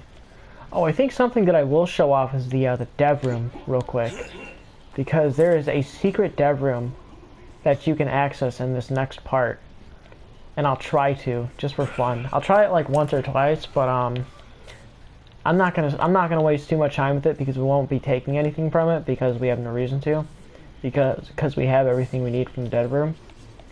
Like, there's nothing of use to us in it. Funny enough, there is one of the future DLC weapons, but it's now DLC. There's a flamethrower in there, but you can never find ammo for it, so it kind of sucks.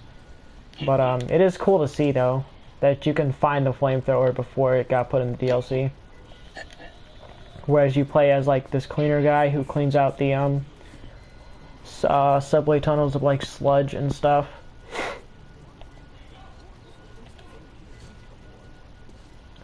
Wait, what do they? I forgot what happens next. Like, why we go to the Caspian. I think it's for maps specifically, like maps of because we try to look for places that aren't irradiated to stay, and like, oh, there's maps here that we could look for, and you end up going there, finding these maps, and then like, which eventually leads you to a nice place for where everyone gets to stay that isn't irradiated. But a few people do end up leaving. Mainly Sam leaves. I know for a fact Sam leaves, because if he doesn't leave, the DLC doesn't happen. And depending on what happens, you won't be there. Miller won't be there. Who else won't be there? Okay, let me try and access the dev room real quick, because it is quite cool to see. Quick save. So you want to stand here. Stand on this thing. Nope, missed the jump. Excuse me, excuse me. Because you're really not supposed to be able to get here. Oh my god, Miller's fat ass is in the way. Damn it. Don't you dare push me in there. Stop it. Because what you want to do is you want to grab that and then walk along the thing. Dang, why can't I do it now? Okay, I'll try it a few more times, but I'm not gonna stay here forever and try and do it. I swear that wasn't there before. I feel like that might be stopping me from getting to it.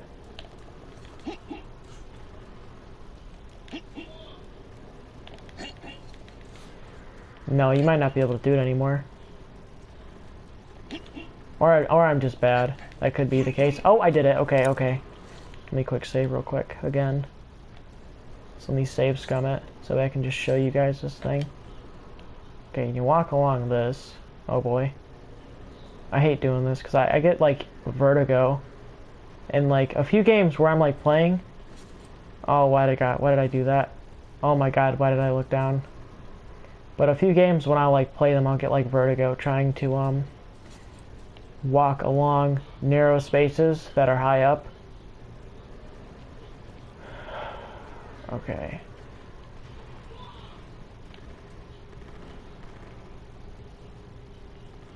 It might be here. No, it's not. It's the next one. I'm gonna go up another one. Oh my god. Oh, that scared me.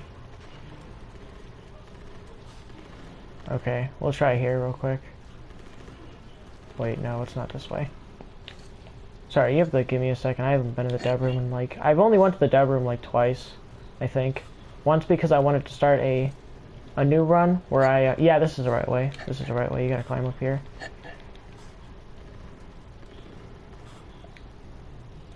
There we go. Shimmy through here. I think you literally just walk right through this. I'm not sure. Because a lot of things don't have collision over here. Yeah, okay, you walk through, climb up here, then you just follow this thing down, I think. Oh, that has collision, weirdly enough. Okay, yeah, this is the right place, this is the right place, this is where you go. Wait for it. We'll hit an invisible wall. Yep, there it is, that's the wall. And there's a part where you like crouch and you can walk through it. There it is. Dev room. So that's like the first thing that's weird. Oh, what the heck? It's cleaned out. Interesting. Oh, that's hilarious. Because there used to be a bunch of stuff here. There used to be animals, there used to be weapons, but now it's a workbench that you're not... Oh, I can access it, weirdly enough. Sure. But, yeah, I used to not be able to access this room. Put on the night vision. Oh, that's really bright. What if I just jump? Something tells me this was a mistake. Yeah. It's about what I expected. Alright, let's actually get back to the game. Let's stop messing with the dev room. They must have cleaned it out because you used to be able to go in there and there was a bunch of weapons and stuff. But I'm like 90% sure they cleaned it out. It used to work. Uh-oh.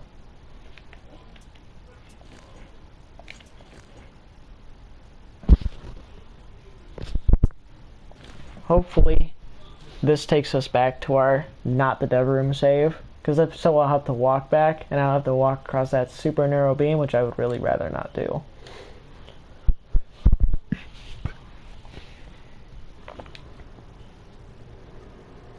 Okay, yes, we are back. So now let's actually go back to the reality where I almost said Corvo, where Artyom didn't decide to go and kill himself by jumping into an infinite void of nothing, and instead he actually decided to get on the train car with his friends and leave. Funny enough, you actually don't even have to fire a shot, because you can almost hide behind Miller, and you won't really get shot that much, which is really nice, because once you get up there where the green laser's pointing, move, Miller. When you get right there, the level's basically over. You get a cutscene, and then like 100 cannibals run at you, and you gun those guys down, and then the mission's over. And then it's on to the next area, which is the Caspian. Uh-oh. Okay, that's the cutscene. That triggers the start.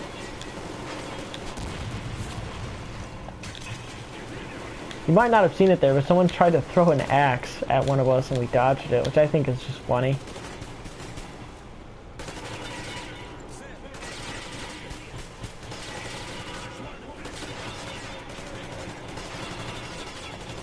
Yep. I'm not gonna fire a shot, even though it would. You know, I'll throw a Molotov. Why not? Yeah, there's an awful lot of cannibals here. That makes me, like, wonder how exactly they were able to sustain this many people here. If, like, you know, like, there was only a few, but there's no way that we would have fed everyone there. Some people 100% would have gone hungry. Which, begs the question if, like, you know, there were other people that came, like, a bunch of, like, people come there at regular intervals, or if, they have, like, some sort of garden setup, like, where they can farm crops or something, but, to be fair, they don't look like the farming types.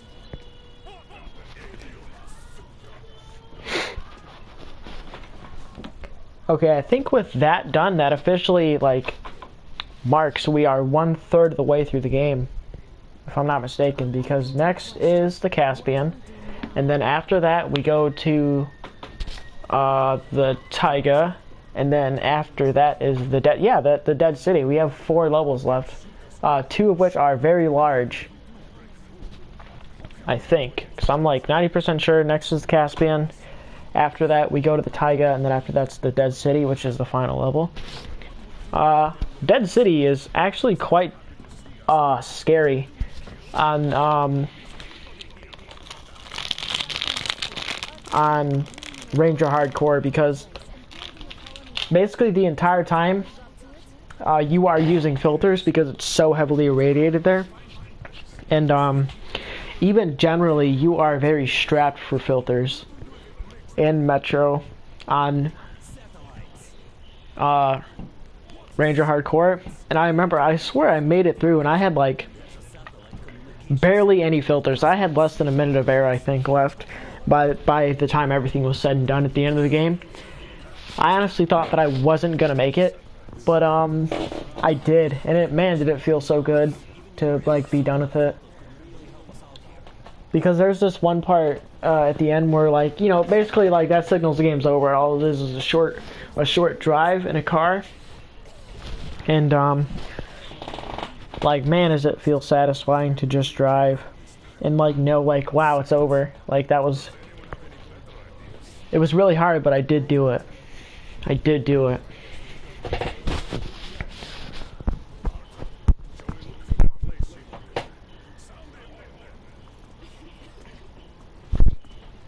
Alright, now we're going to the Caspian, and you'll notice it's right next to the water. But the thing is, the water over there is all dried up, and it's all desert. The Caspian. This is my favorite level, personally. I like this level. I think it's a lot of fun, because you get access to a car for this area, as well as a few new weapons your first time through. You get access to the Shambler, you get access to the Valve sniper rifle, you get access to the Bulldog, you get access to, I think that's the 3 weapons you get access to in this area. But all 3 of them are very powerful and very good weapons to have at this point of the game, because if you left this area with a Shambler and a Bulldog, that's like, you know, that's pretty end game tier loot to be using. Because I do use the Clash, but that's more of just a personal preference. I do think that the Bulldog is probably better, but I just like how the Clash looks and sounds and how it fires. And plus I feel like it's a little bit more of my style and Artyom's style based on what he uses. Because oh yeah, and another thing why I don't use a Bulldog is that it's harder to see your wrist. So it's harder to check for radiation and see how much time you have on your filters, because Artyom holds the Kalash by the barrel at the end, so you could see his entire forearm. But with the Bulldog, he holds differently, so his wrist is a different angle, so you can't see the top of his bracer, so it's harder to read. And you actually have to pull his arm up with on the D-pad to look at it. which I don't like doing. I like being able to see that at all times. So that's why my weapons are kind of set up to where I could mostly be looking at them all the time. But, yeah. The Clash is a little bit better, though. It has... I think it has higher damage, but a slower rate of fire. And I think it reloads faster. I'm not 100% sure, though. It might reload just a little bit faster than the Clash. But, the Clash is more durable, and, it fires faster. Like, even dirty, the Clash will still fire well, but, like, the Bulldog gets dirty really easily, so you have to clean it a lot, and it jams really easily, which is why I usually use the Clash. Like, how the Shambler, when I was shooting at that guy a bunch, it was jamming, and I had to, you know, eject the shell myself manually. But, yeah, the Clash really doesn't do that as much. Unless, like, it's full dirty. Then, like, any gun in the game will just be trash. Alright. Yeah, have fun having your eyes adjust to that. Because now we go from cold colors like blue, white, and brown. We go to very bright colors like red, yellow, and like a hazy kind of brown. Because this place is super hot. Nothing but sand and heat. I feel like shit here.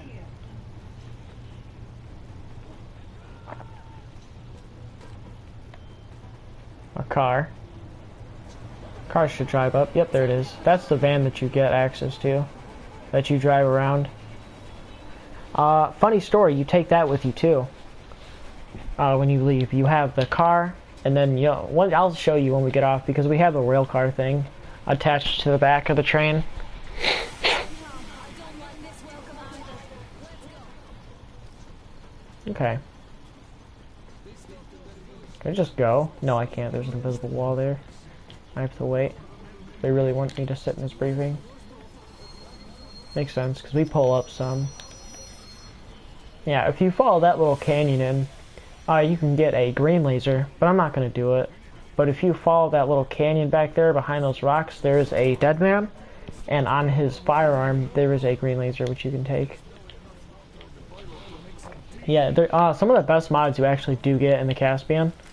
It doesn't look like it, but the Caspian's a lot bigger than it looks. And, I think that's one of the main reasons why you get access to the car, because this place does, look a lot larger than it is on the little map you got there. Because almost everything, can be entered into. And, you know, it's a lot larger than it looks. Excuse me, sir.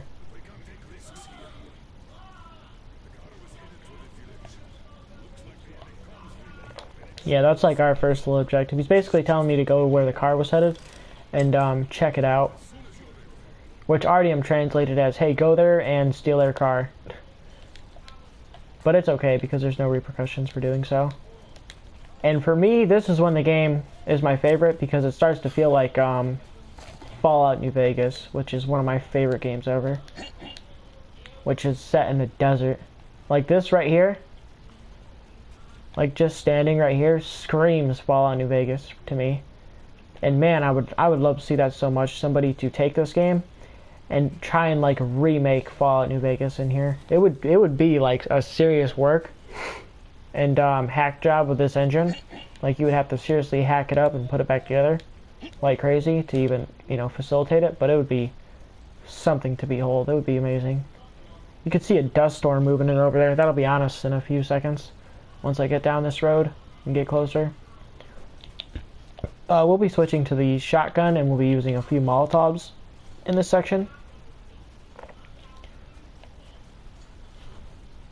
Because dust storm should move in a few seconds now. Yep, here it comes. You kind of see it starting to pick up already. That's why I put on my mask earlier.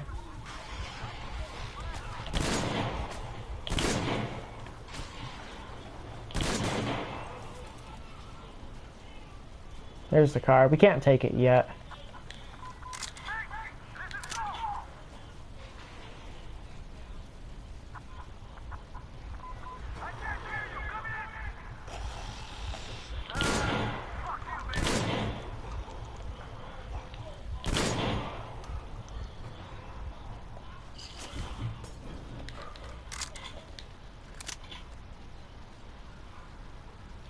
You want to wait for that to go out. That was funny enough. That's one of the things that got me killed in one of my in my hardcore run, because I tried to like walk around here and open the door, but the door is on fire because it hit the door. You have to just wait for it to go out. Oh, not like that. Now I actually just almost died. Fire is like the most deadly thing in this game. Fire kills you really quickly.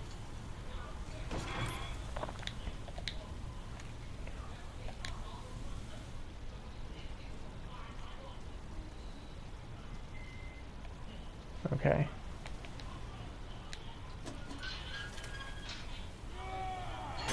Get attacked by this guy.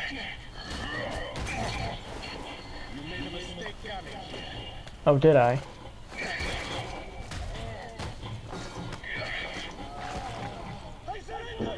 Yeah, you better surrender. Lucky I'm a nice guy, so I'm not gonna kill you.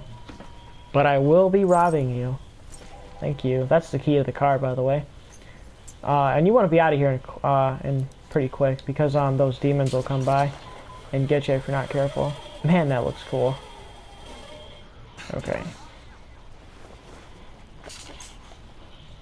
Okay, if you're fast enough, you can hurry up and activate it.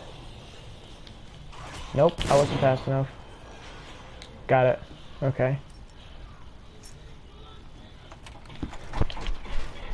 Open up the car.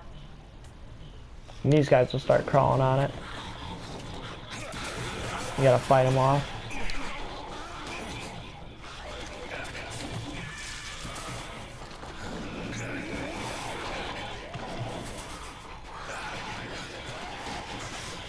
Seriously, the vibes from this section are so Fallout New Vegas-y. Because those things remind me of ghouls so much. I feel like that's honestly where they got the idea somewhat of them, is from Fallout New Vegas. Is ghouls. Because they're a lot like them. I mean, they look a lot like them.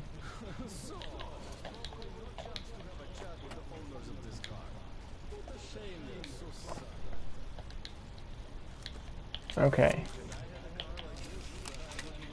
Pump up my super soaker for the incoming sections.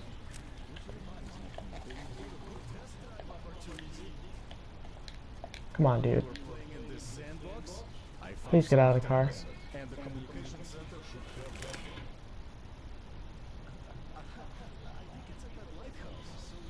Oh yeah, the lighthouse. That's where we gotta go next. Yeah, I'm just saying, get ready for like the game to be dark. Very, very dark. Because you fight these like spider crab monster things that are sensitive to light. So you have to use a light. What the heck? That's new. Okay.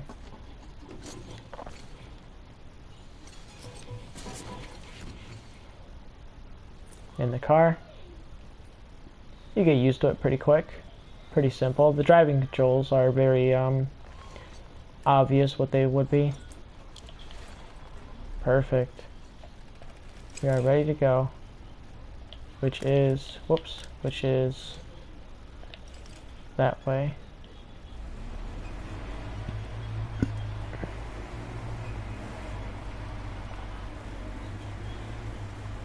Yeah, you want to be careful actually. Because, oh, there's some ghouls. You just run these guys down. There's actually an achievement for killing 50 of these guys, and man, was it annoying to get. Because, like, you know, packs like that don't show up too often. So, you know, you'll start, like, running up the dunes. Running these guys over. Let's kill these guys for fun, too. That's where we're going, is that lighthouse right there.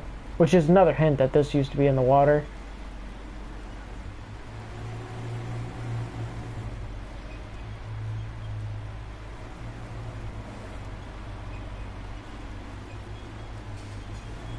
Uh-oh, there it goes.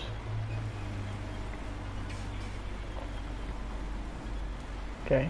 There are slaves here, which you can free, but I'm not going to, because it takes a while. Or it takes a second. And, you know, I really just want to get her done. Yep. Gil, that's the woman in the lighthouse. She's there right now being attacked. And you gotta hurry up and get there. I would say hurry up, but not really, because I think you could like do whatever, and you know, she'll be fine. There's a place where you could sleep, by the way, in that boat right there.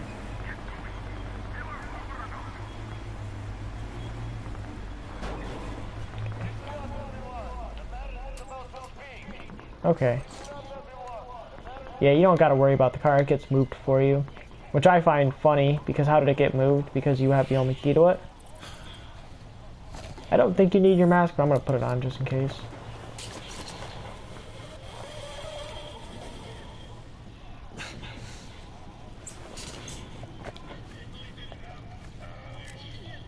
Okay.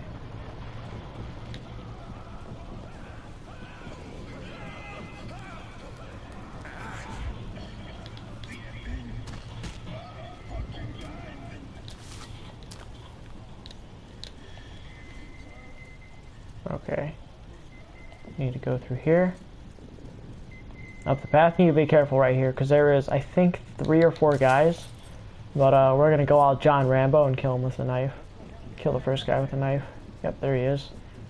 What I did on my hardcore playthrough was I lined up a shot right here to knife the first guy and then shoot the second. So perfect. That was actually super clean, not gonna lie. Feel really good about that one. That might have been better than my hardcore playthrough. Okay, let me recharge these night vision goggles. Night vision goggles are good, but you gotta recharge them a lot. They kill your batteries.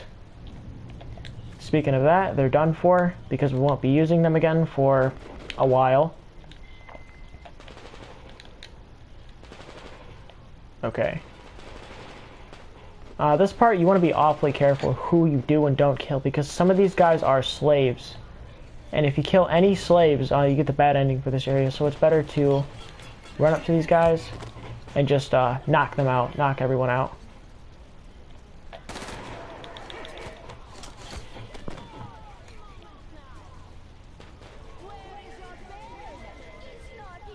Come on.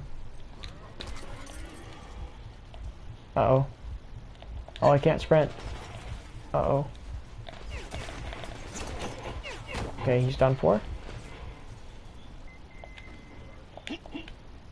Jump through the window.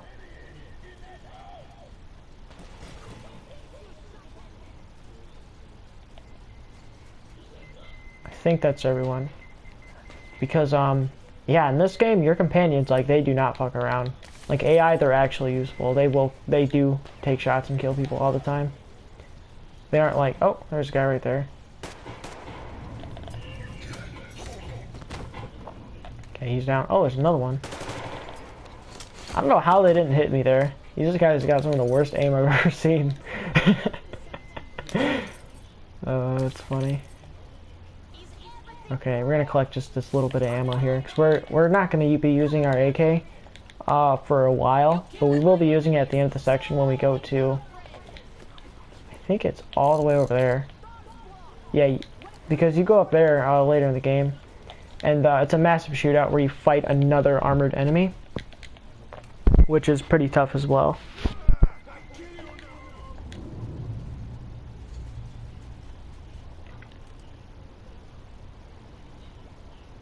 Now this part's easy. It shouldn't be too hard, because what you got to do is you got to go down through these sewers, or not sewers, through the this like kind of abandoned thing, and you get some plans. You get some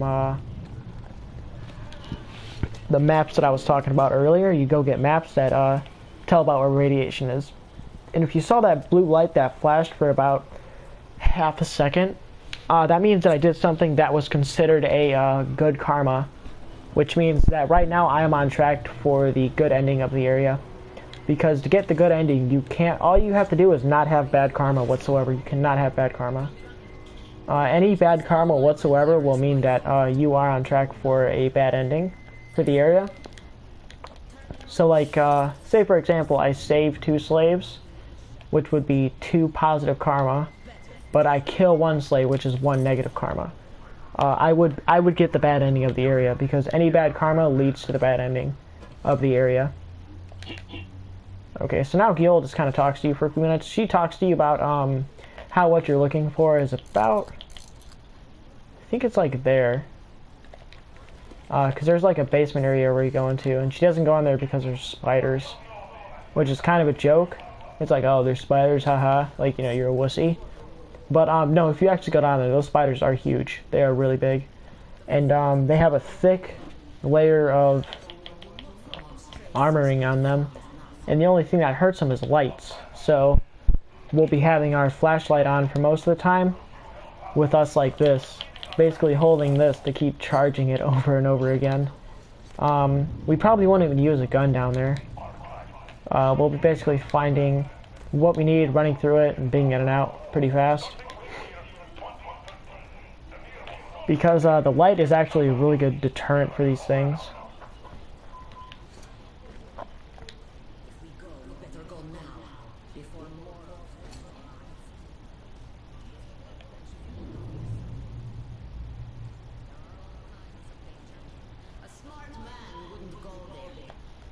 Okay, we're gonna upgrade some stuff real quick and do some things. We will be crafting a few bombs for later on when we do reach the one guy. We're gonna craft 5 just to be safe. We're also gonna fill up on all our other resources because we might as well. Because when you're flush with resources like this, it's better to spend them. Because I think your ammo and stuff won't go away, but your what's it called, can go away. Like your resources in between areas can go away. That's actually tempting to switch over the extra bright flashlight, which I might do, but I'm not gonna, because I don't think I'll need it.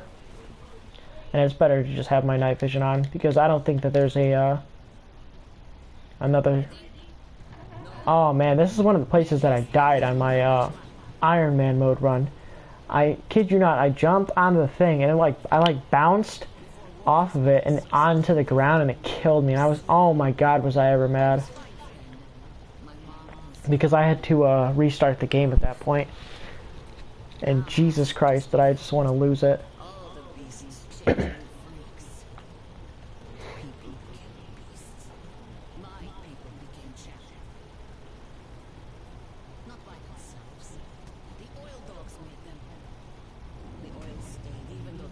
Oh, there's a flame geyser right there. Oh, something that I will show off when I leave is a Easter egg that has to do with a dark one that you can find. Because over, I think it's behind those rocks right there. If you go behind those rocks when you're leaving, there is a hookah where you can hit it. And if you do, the TV turns on and a dark one appears in front of it. And it's kind of like trippy type thing. Plus there's a box mag there for the for one of the weapons, and there's only like, I think there's only one time you can get the box mag for each weapon, at least the ones that have it, and there are 3, which is the Kalash, the Shambler, and the Bastard Gun. Those are the only 3 weapons that can get the box mags, I think. I mean, the Bulldog can get a drum mag too, but it's just the same one as the Kalash. They share one. They use the same one.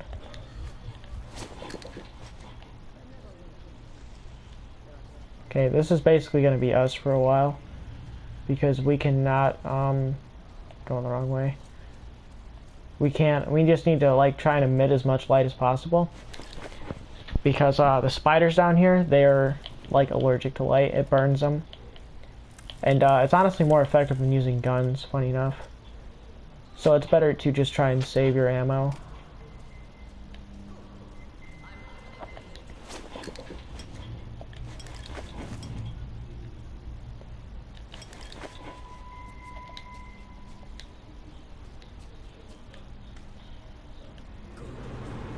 There goes the gate.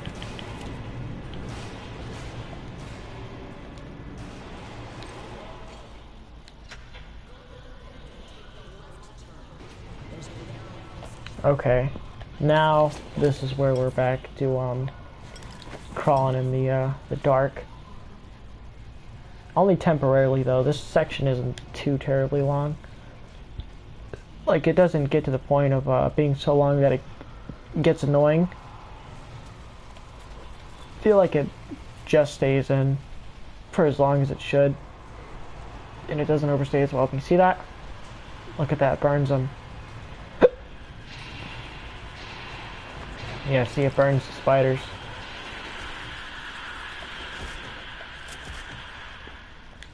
Okay. Going the wrong way again. Better turn on those lights now, because we'll be needing them.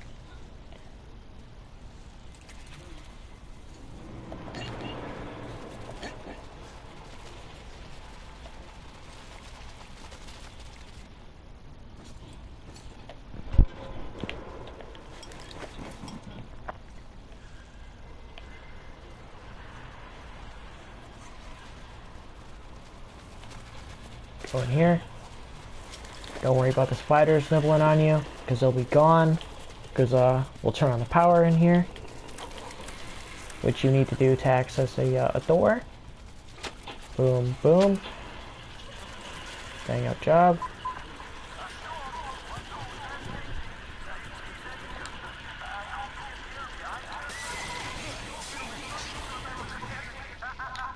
There we go. Okay, now we're going this way.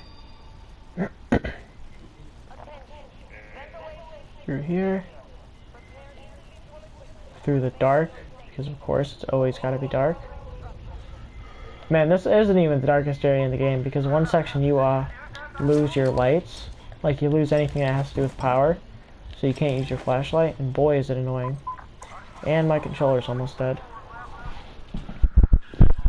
So I gotta plug that in real quick.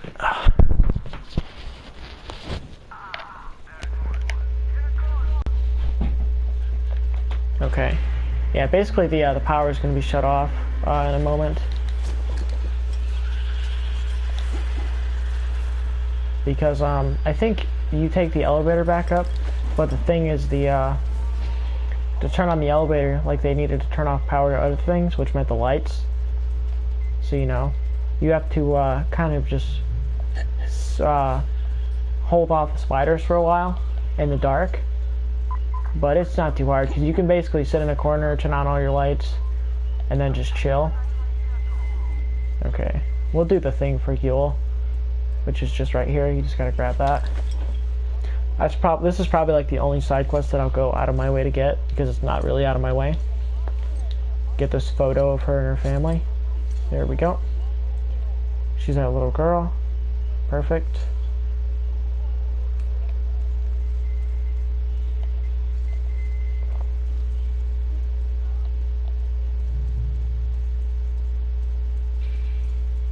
Okay. Okay, this is the part one of the parts that's a little tricky, because you're in the vents, and you gotta watch your back and your front for spiders. The big ones, not the little ones.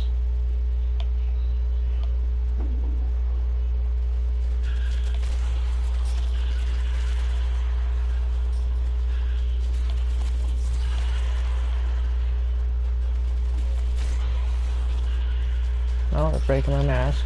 That's expected, though. It's no big deal. We can fix that later. Ouch.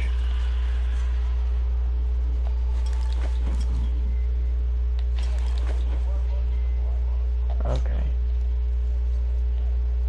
Then you come here, I think. No, you come all the way to the end. There it goes. There's actually a few Easter eggs in here. If you go to certain dates, you can find books for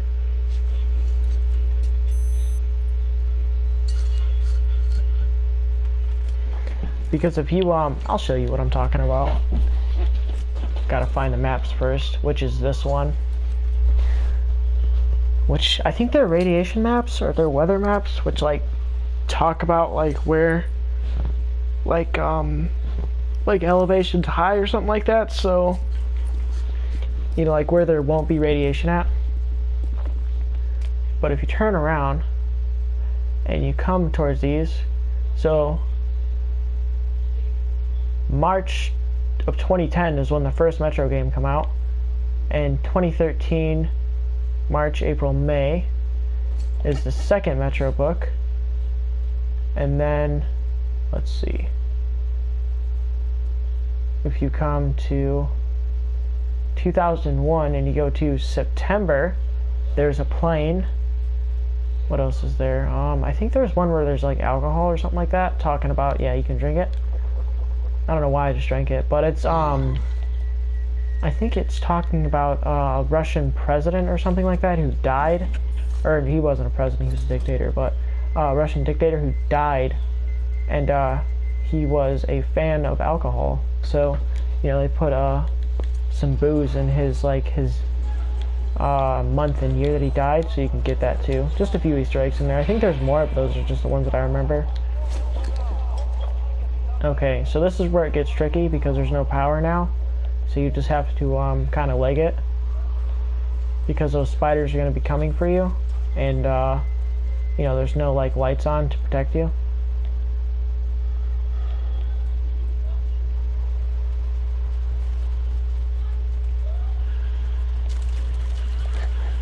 Oh, what the heck?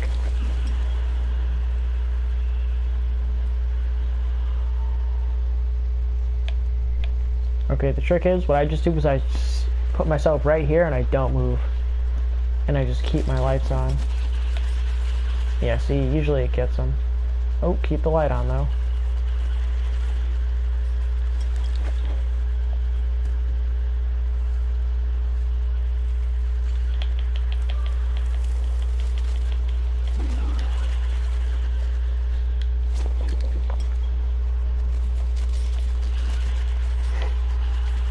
Gotta wait for that elevator. I swear it takes forever depending on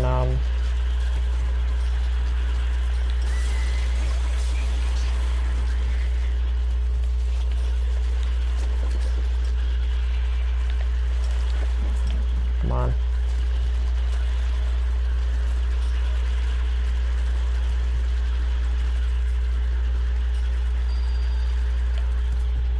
Okay, we're out of here.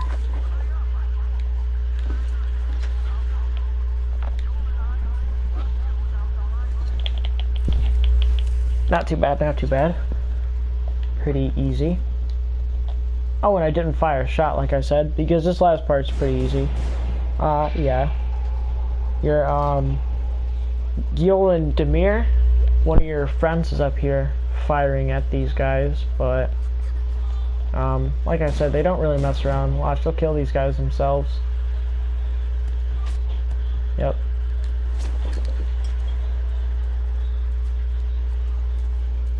Okay, now we just gotta run for it.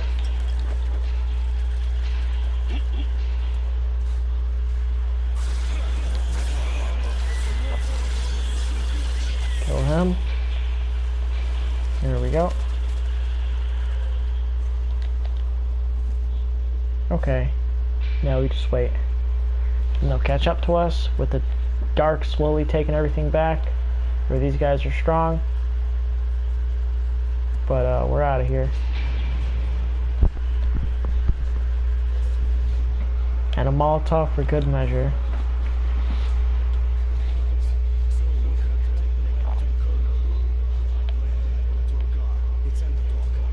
Yep.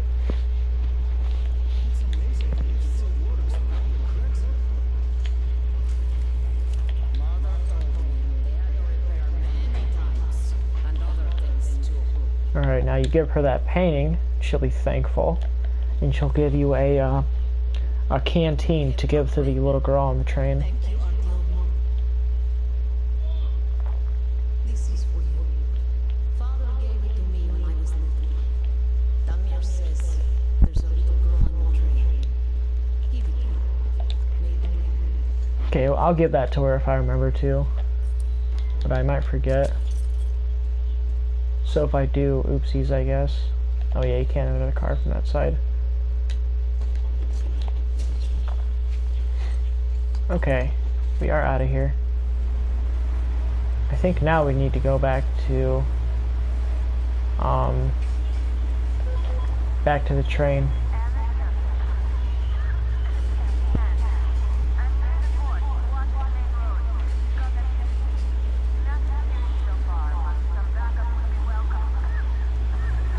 Oh, let me show off that Easter egg real quick.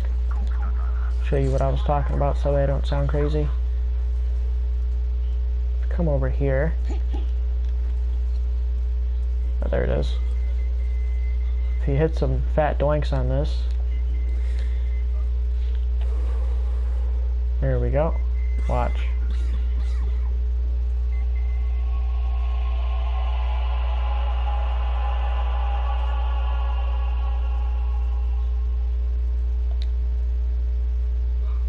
And then a dark one pops up. And then he disappears.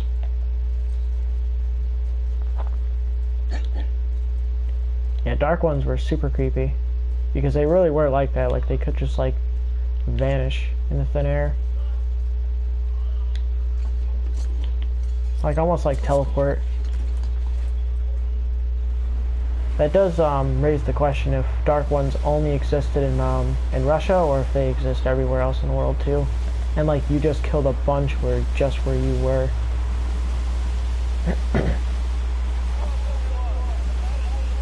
Oh, if you sleep up there, that dude who you knocked out will come up there and talk to you. And he'll be like, hey, you know, thanks for not killing me. But you know, we're not gonna be friends, but you know, the Baron's been pretty bad to people here, so if you get rid of him, I'll make sure that things are better for people here. And then, you know, Artyom being a silent protagonist is just like, and then leaves. And that, yeah, you do, the Baron does end up dying, but not by your hand.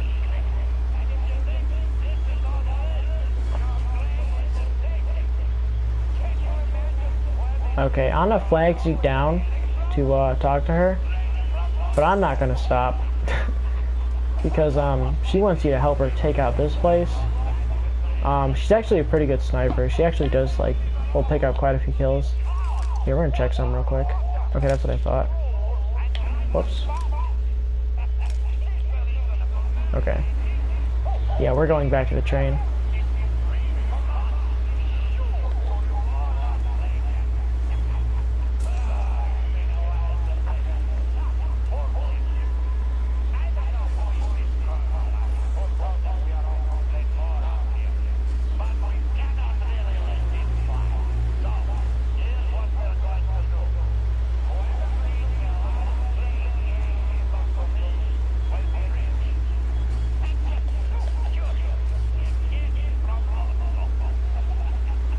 We are back at the, I guess the train station, but it really isn't.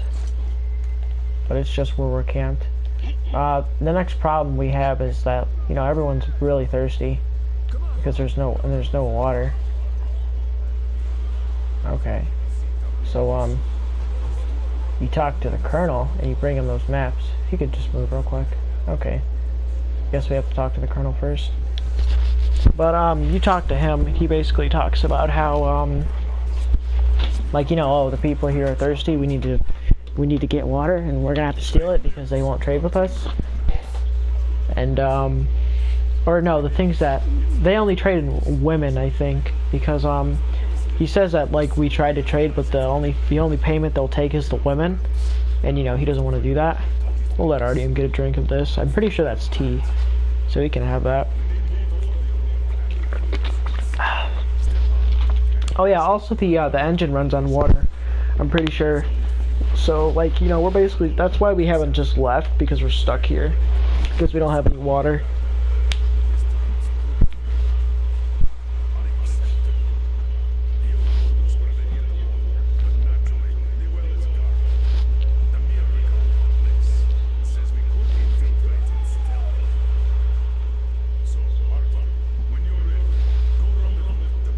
Okay.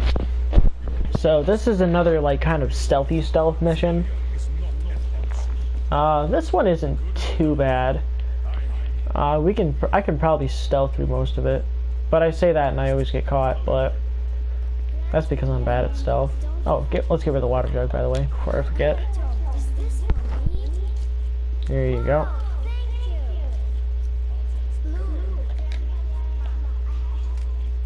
Okay. Oh wait, I need to fix my mask real quick. because that will definitely get broken in the next section.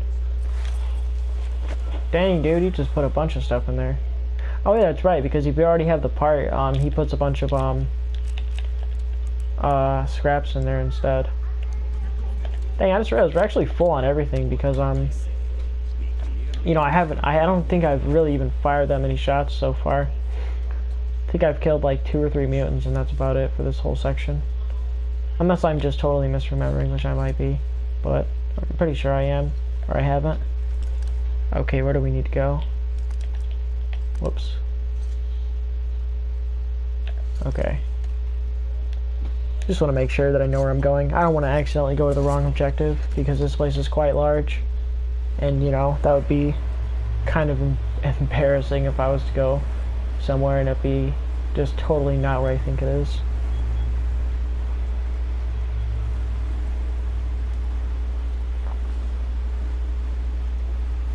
Another thing, I really do like this this piece of shit van that you drive, because I don't know, it's just a good looking piece of crap that you drive around for in the desert for a few hours. Because it's not like anything should look nice, because it's 20 years after the apocalypse basically, and you know, nothing's working. Tumbleweeds. Yep, run over the tumbleweeds. Okay. But yeah, it just like looks really cobbled together, which makes a lot of sense. Oh, more mutants. Run them down. There we go.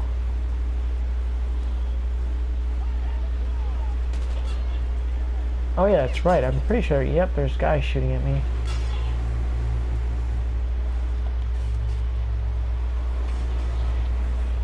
I think they do set up a trap up here for you.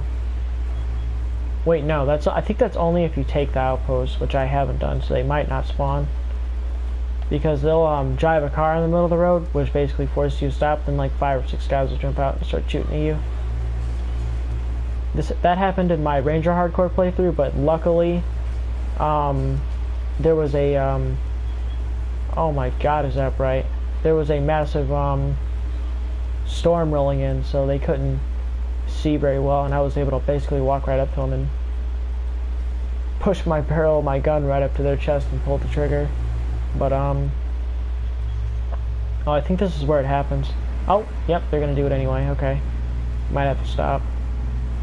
Yeah, we're gonna stop.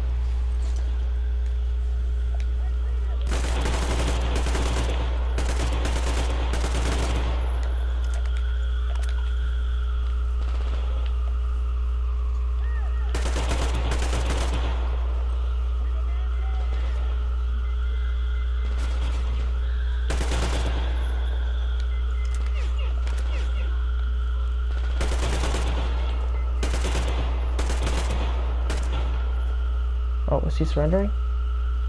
No, he wasn't.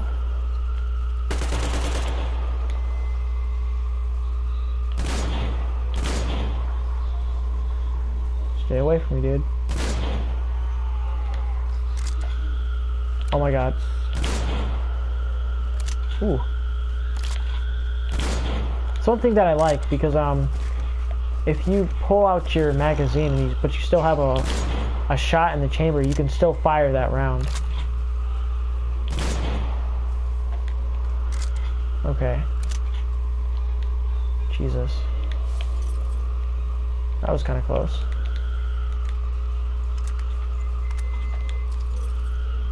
Yeah, not gonna lie, that actually went really well for me, because now I get some loot, get some free loot, some free shotgun shells, a little bit of AK ammo. And it's too bad that I can't take their trucks. But for story reasons, I understand why you can only ride the one. Because they probably all have personalized keys to where they only work in certain ones. Like how, like, you know, see, I can only start this one with this key. But, yeah.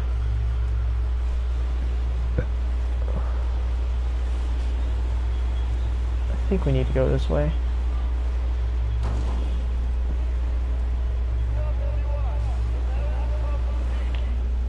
Let me check. Okay, we're going the right way.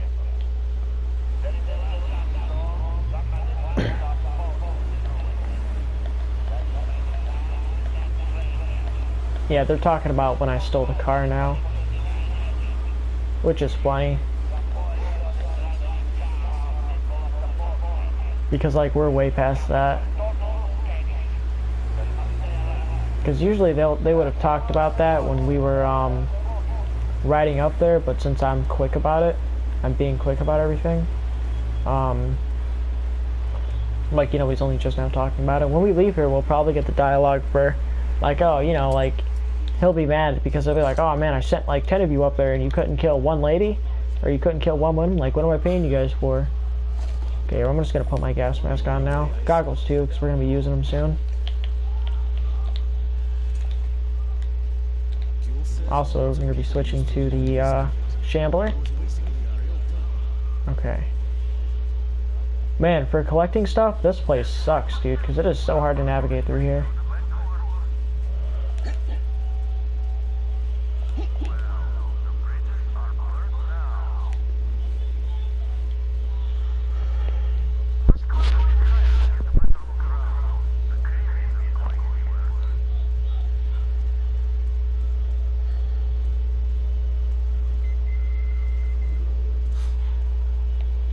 Okay.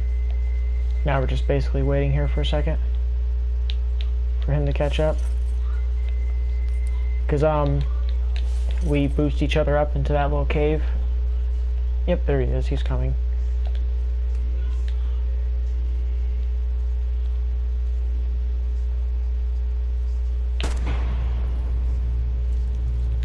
Cool.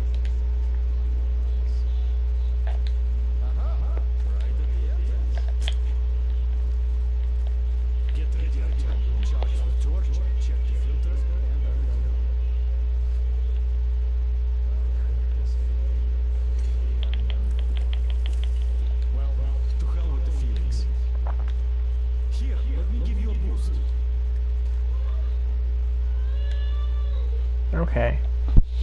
Now we're in here. Pulling him up now. Boom. Good old teamwork.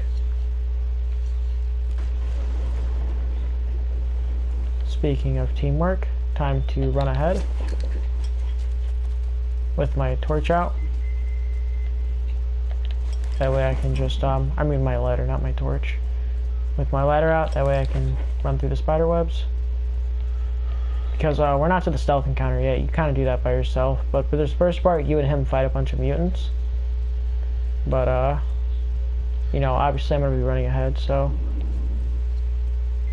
Yeah, which is nice. He does catch up, which is good.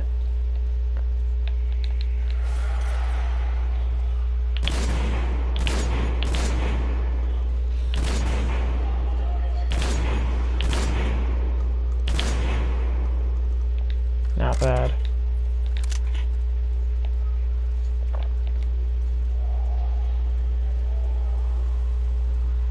Okay, now we jump down here. You know, funny enough, I would always stay and fight these guys, but I don't think you have to fight this pack. And if I do, I'll just run back. I don't think you do. At least we're about to find out. We just kind of leave him. It'd be funny if the game acknowledged that, like, hey Artyom, you left me, what the heck? What the heck, man? But, no, okay, so we can just skip that little part. Perfect.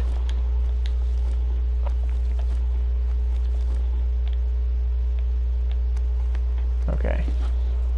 Sorry, I had to think for a second what I was gonna do. Okay, now we're into the stealthy part. Where you, want to not get caught. See that guy? We're gonna do that. We're gonna ride our way up it.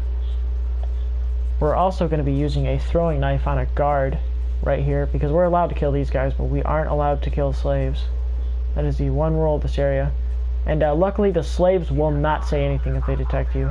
Like, you know, they'll just be like, oh, you know, I'll be quiet. Just, you know, leave me alone. Okay, he's dead.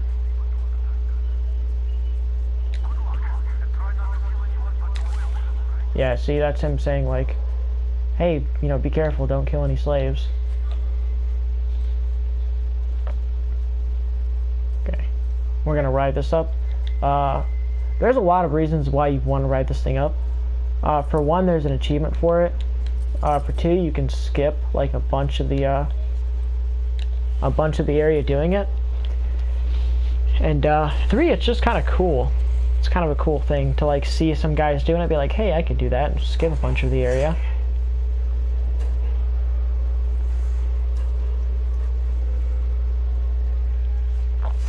Okay. Is it night? No, it's almost night though. We'll probably be turning off our goggles shortly.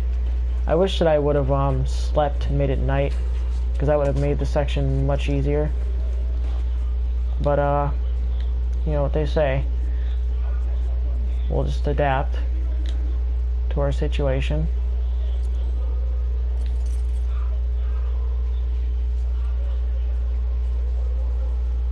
Yeah, see, look at our light. It's up the whole time, which is bad. Because if someone sees us, that's not going to be good. Oh, keep walking, fella.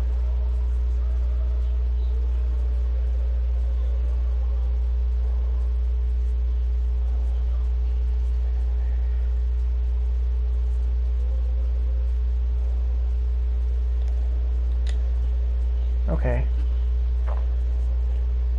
We are getting somewhere.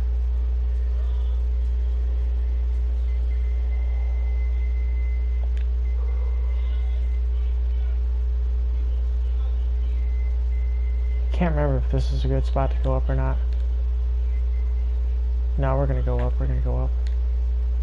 We're gonna go for it.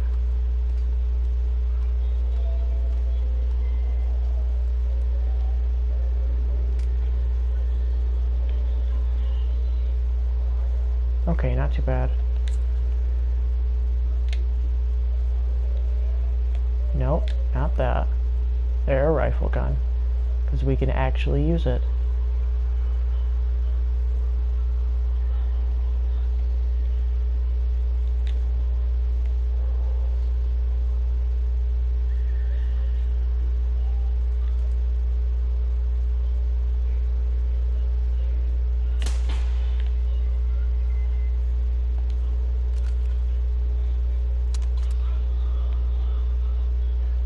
Okay. Well, at least I can breathe again, because this section's done, and we didn't get caught. So that's good. So you'll notice, if you pay attention here for a second, I'm going to turn out this light to help, because this light's blue. So if I flip this now, and no one's noticed me, you saw that for a second, how it flashed white, or with a blue filter? That means that I,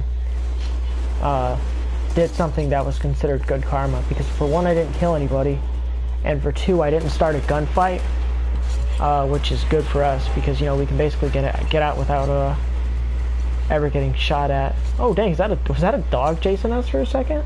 What the heck? I never noticed that before. Perfect.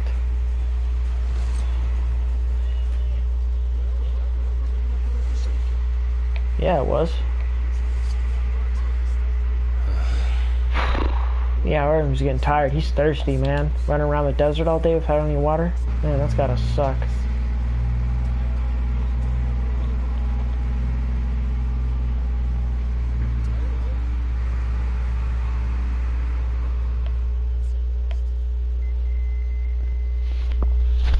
Okay.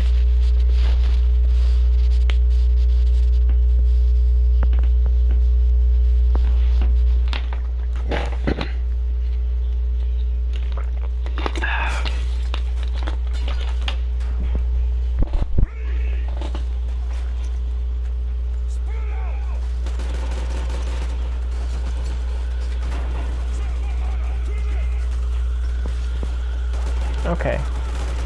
So here is another section where I was trying to devise a strategy for hardcore, and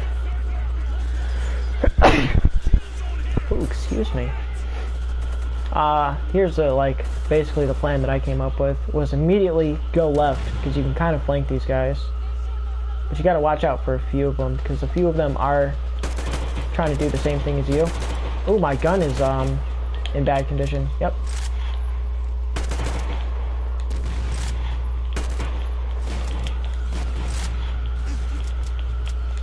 Dude, why is my gun in such bad condition all of a sudden?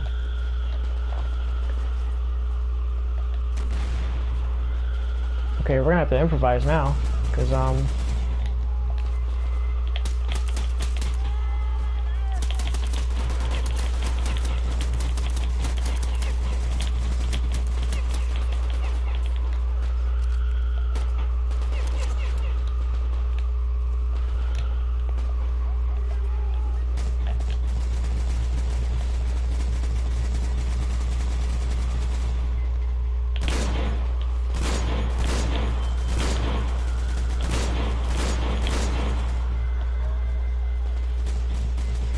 okay, another pro trick is to not even focus on the Gatling guy. Because if you basically clean up everybody else, they'll kill the Gatling guy for you. So I think that's who they focus on first.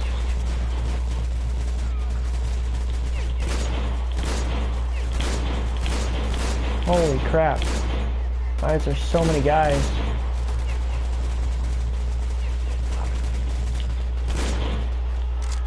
Dude, and why do they all keep, like, no-selling me? Just die.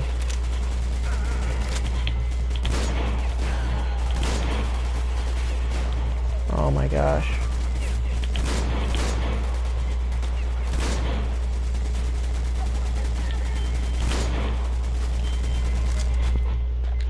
My freaking AK didn't take a crap on me. I don't know how that happened. My AK was, like, in perfect condition 10 seconds ago.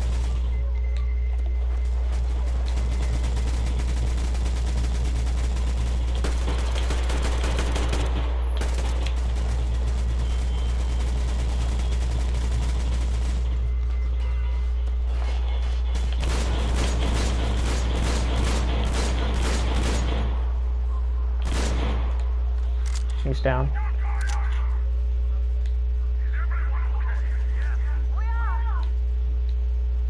Okay, Jesus. Dang, dude, he got that thing on him though. Look at that.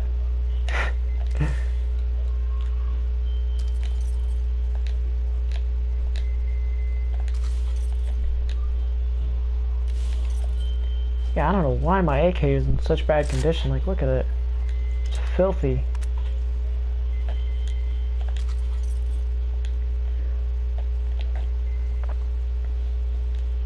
It must be like some sort of bug or something, because I'm like 99% sure my AK was not that dirty before the thing.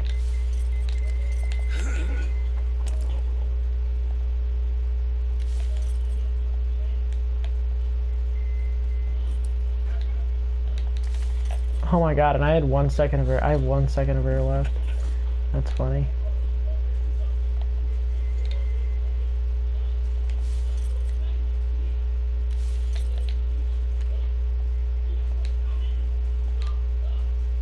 Okay.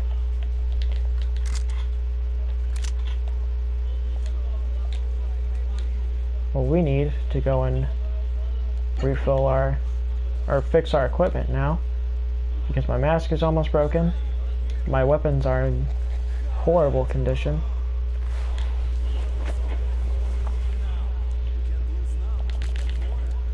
Yeah, look at that. 2 condition. Jesus. Get that back to full, because we're definitely going to be needing our stuff repaired up for this next section. As well as shotgun shells. I think I'm also going to, for the occasion, I'm going to craft some incendiary ammo. Not a lot, because it's awfully expensive. But, occasionally, very expensive, but occasionally super useful. So we're going to make a little bit of it.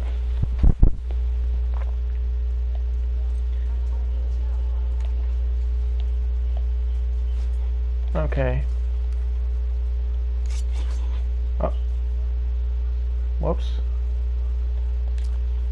Didn't mean to do that. Okay, now we got flame rounds in there. Flame rounds are really good, specifically for armored enemies. Okay, this is the last section in this area, so soon we'll be out of here. Like, this is our last part in here.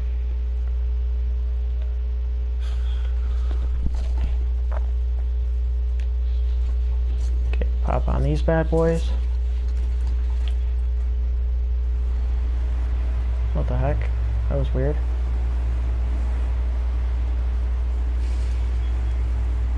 This is one of the weirdest playthroughs I've had.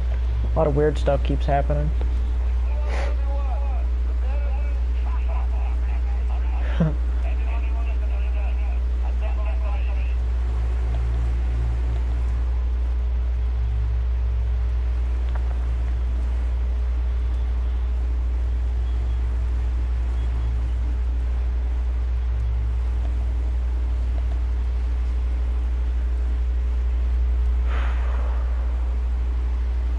Things are going to start to get hairy soon because we have a few stealth sections which aren't that hard, and then we have a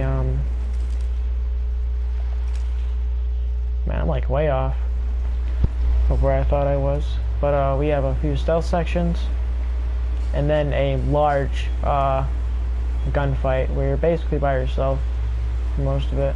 Okay, we need to hurry up and get through here. Well, I guess we'll hit that guy because he's dumb. Oh, funny enough, if you go down right there, you could find another Baron, like a body double of him, and he'll talk to you about stuff. It's really weird because it's like debated online if he's the real Baron or if the one on the tower is the fake one. Like, it's debated, like, if the one down there isn't a body double, then he's actually the real Baron, and if the one that you killed was the body double. Okay. Yep, that's where your friends are. Yep, let's go. Let's get out of here.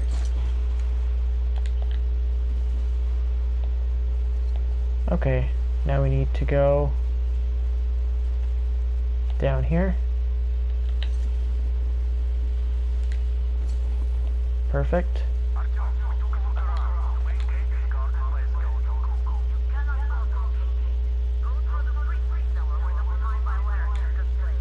Yeah, that's through here.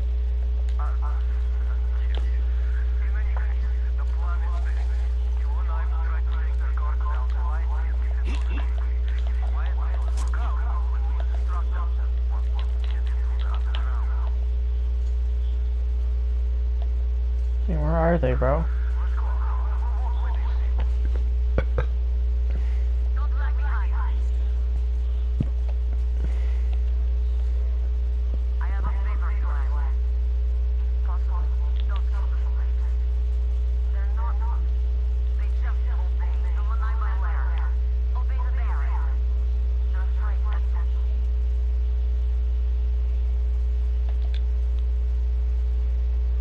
That looks like fun. Sliding down there.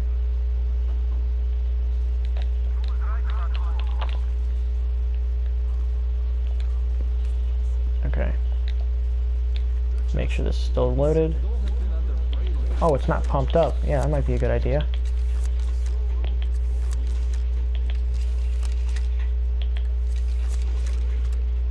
There we go. Alright, open her up.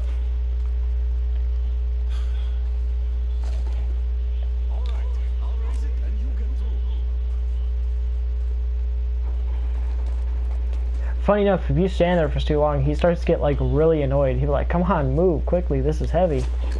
He'll start to get super annoyed with you if you take too long. Okay.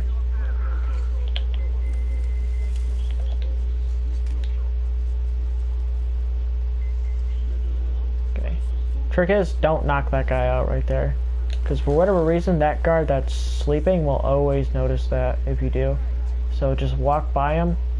Make sure you don't bump into him. I've done that a few times. Walk up these stairs. This guy doesn't turn around, so you're good. He goes and like looks over that ledge. Then you want to climb up these cages right here and go through right there. And go through the door.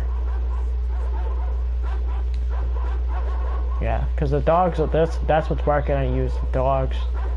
But you know, the guys don't know why the dogs are barking, so that's good for you.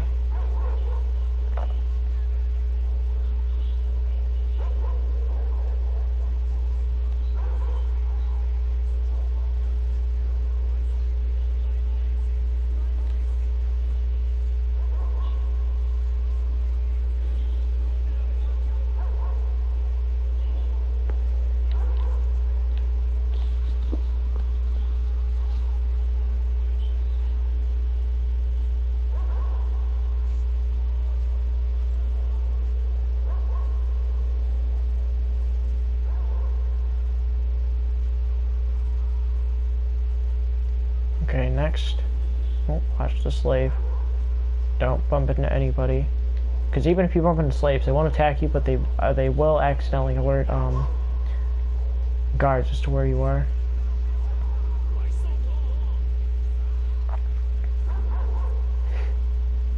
Now we walk through here.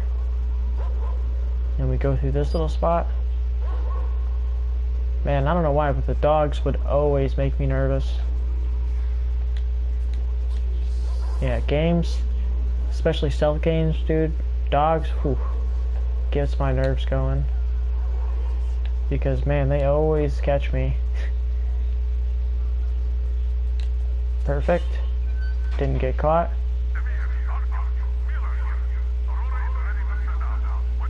Not too bad. Once again, pretty good. Well, looks like my excursion went better than theirs did, so that's something. And now we are at the Baron's place, and you go all the way to the tippy top, and up there you have a large-scale gunfight with basically everyone on the rig. Something that I always was curious about was because the Baron lets you come in and get all the way to the top, because there's no fighting up to that point. You can just walk right by everybody, but I was always curious what would happen if you fired on somebody before you got to the top. Like, how would the cutscene differ?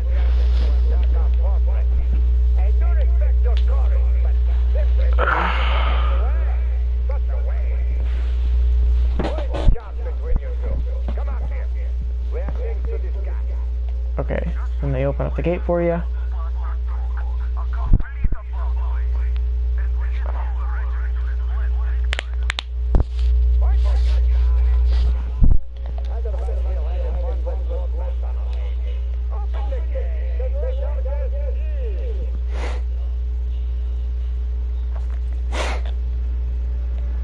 Okay, now we go through here.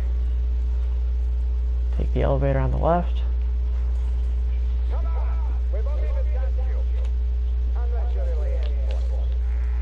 Yeah, and that is true. They will not attack you, but if you attack them, they will shoot back. Or if you wander into areas where they're like telling you like, hey, you're not allowed over here. So as long as you keep your weapon holstered, they will not attack you. Yeah, and this guy points you, just walk this way.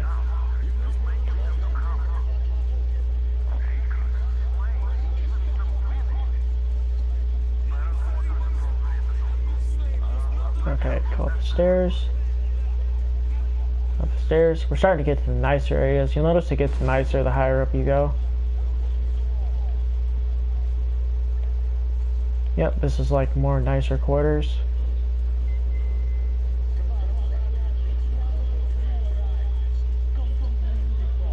And then this is basically like Primo. Okay. And then at the very tippy top is the Baron.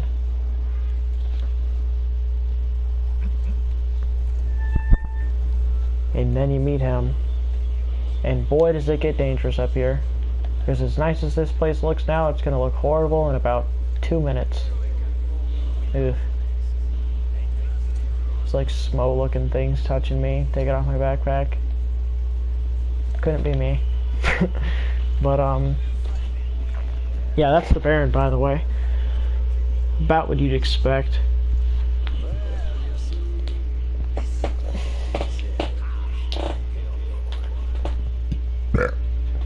But basically he tries to tell you like, you know, hey, you're gonna do this thing for me and then I'll give you what you want.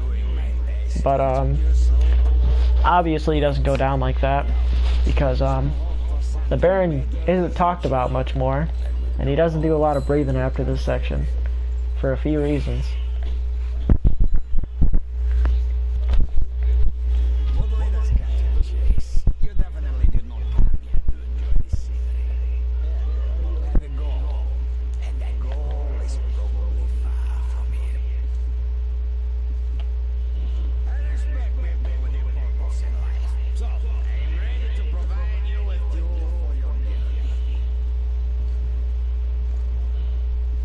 But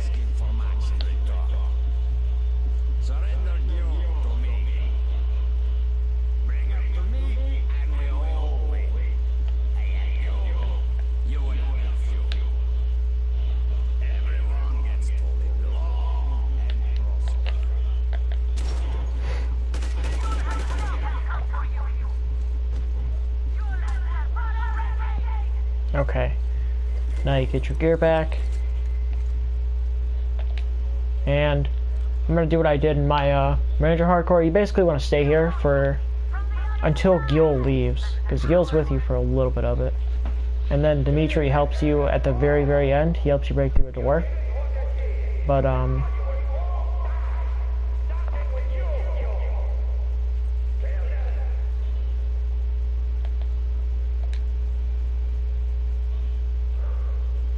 gotta get ready.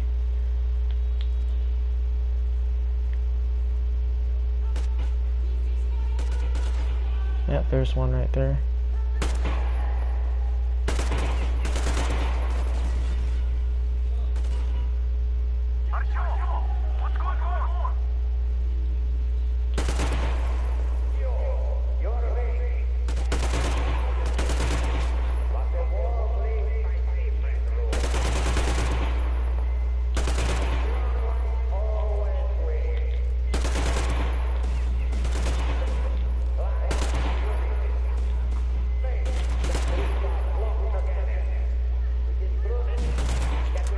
Uh-oh.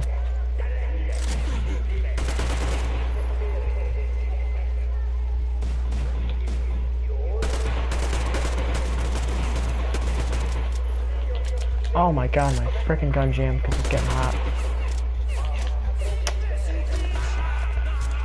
Piece of shit weapon. AK, you are failing me.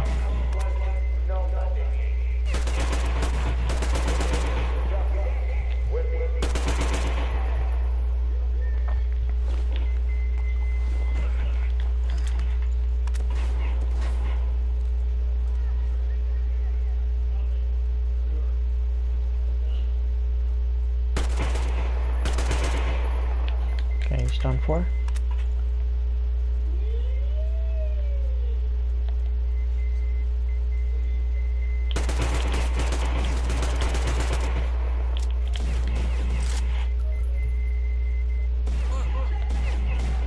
Bro, is he really shooting me through the wall? I'd love to see it. Not that annoying in this type of run, but if it was a Ranger Hardcore, Jesus Christ, would that get on my nerves? Because that would have killed me, 100%. That first shot would have killed me.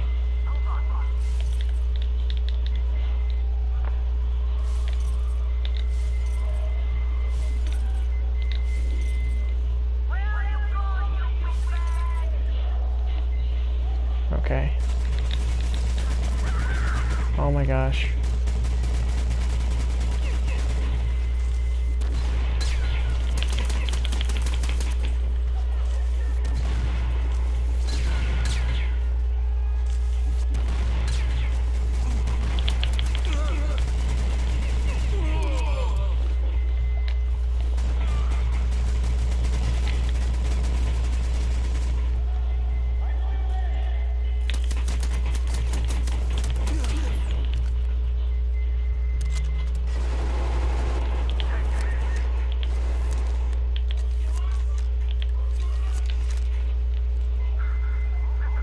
Oh, I got him. Okay. Dimitri may have got him, but he's dead. That's all that matters.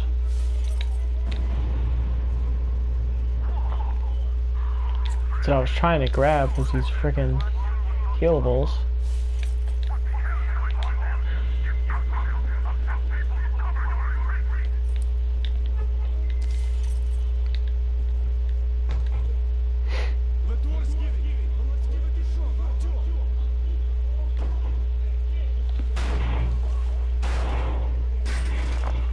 Okay.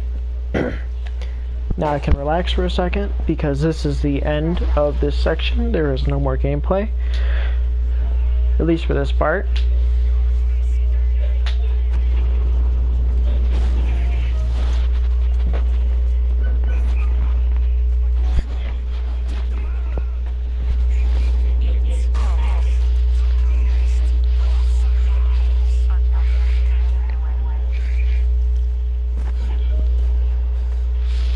There we go, Baron's done for. Now there's two different things that could happen here. Either he leaves with you, or he stays with you. And the condition for him leaving with you, which is what you want for the good ending, is you had to have either freed slaves or not hurting them in any way, shape, or form. And I have not, so he should come with me, but he might stay, because I didn't save any slaves.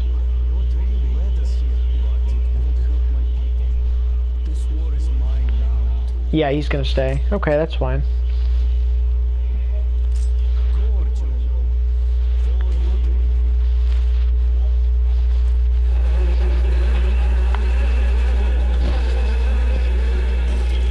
Yeah, if I would have freed slaves, he would have come back with me. Like, for example, when I was doing that stealth section where we were stealing the truck in the water, there were slaves in the back there that I could have freed, 2 of them, which probably would have given me the good ending, but it doesn't matter. On the banks of Volga, cannibals in the mountain bunker, slavers on the shores of the dried out sea. Now we're in summer. Has the war given rise to?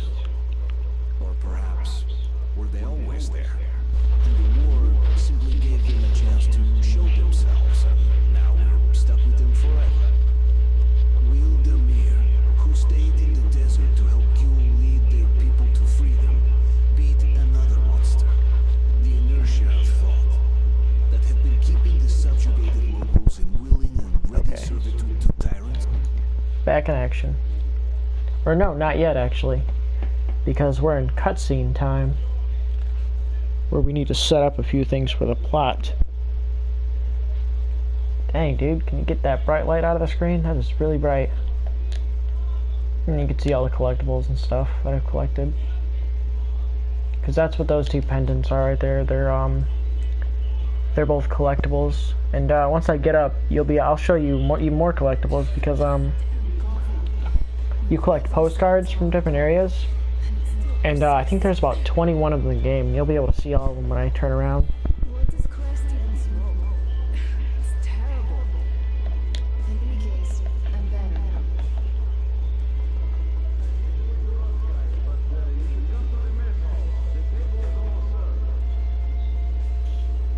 Thanks, Stefan. We'll be there in a moment. Shall we go, Artyom? Or shall we stay a little longer? Nah, I'm out of here, Chief. You know, Artyom, I've been looking at Stefan and Katya. This is one of the funny things. How he slowly leaves like this, and she's still talking to him about stuff. So that's funny. Yeah, I'll show you behind me. Those are all the postcards that you collect.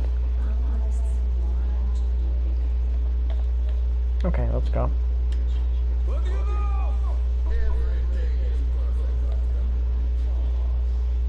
Okay, we're gonna do this really quick, so that we don't have to do it later.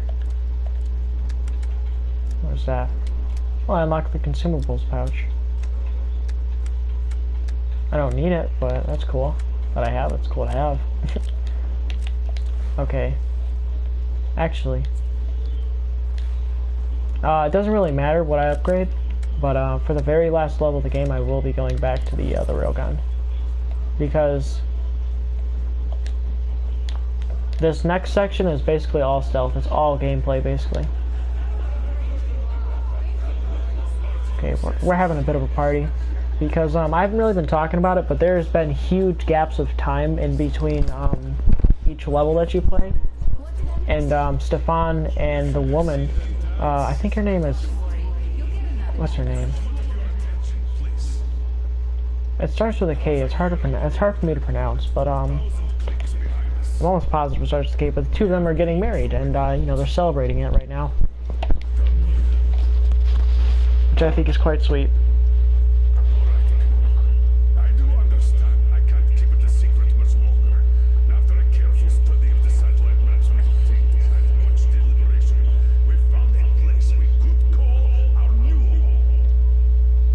Which is where we're going now.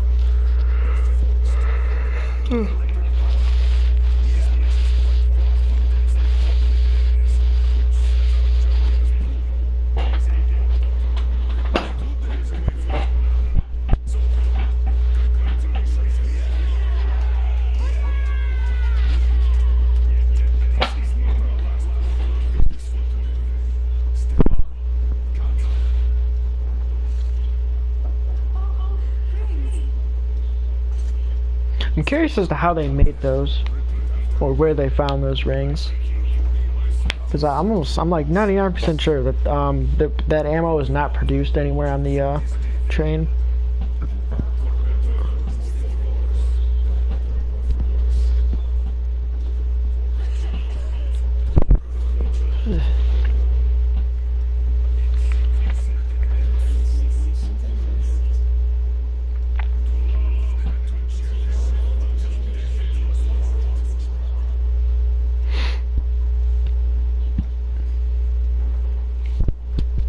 Yeah.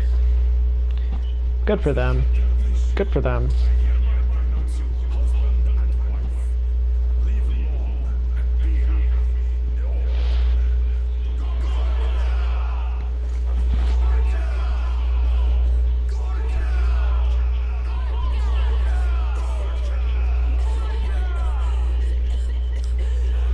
Yeah.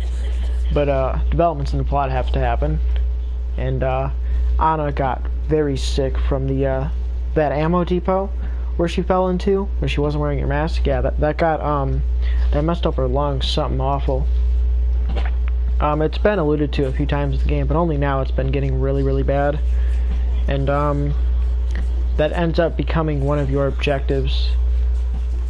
And the final mission is to get medicine to cure her.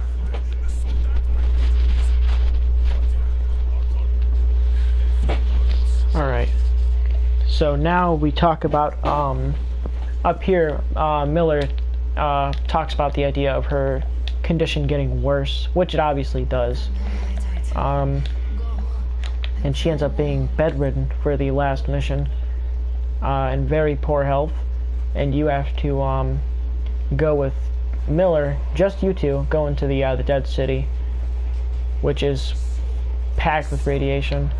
I think you could actually see it on one of these maps over here. I'm not sure which one, but it's a huge hotspot. It might be that one right there.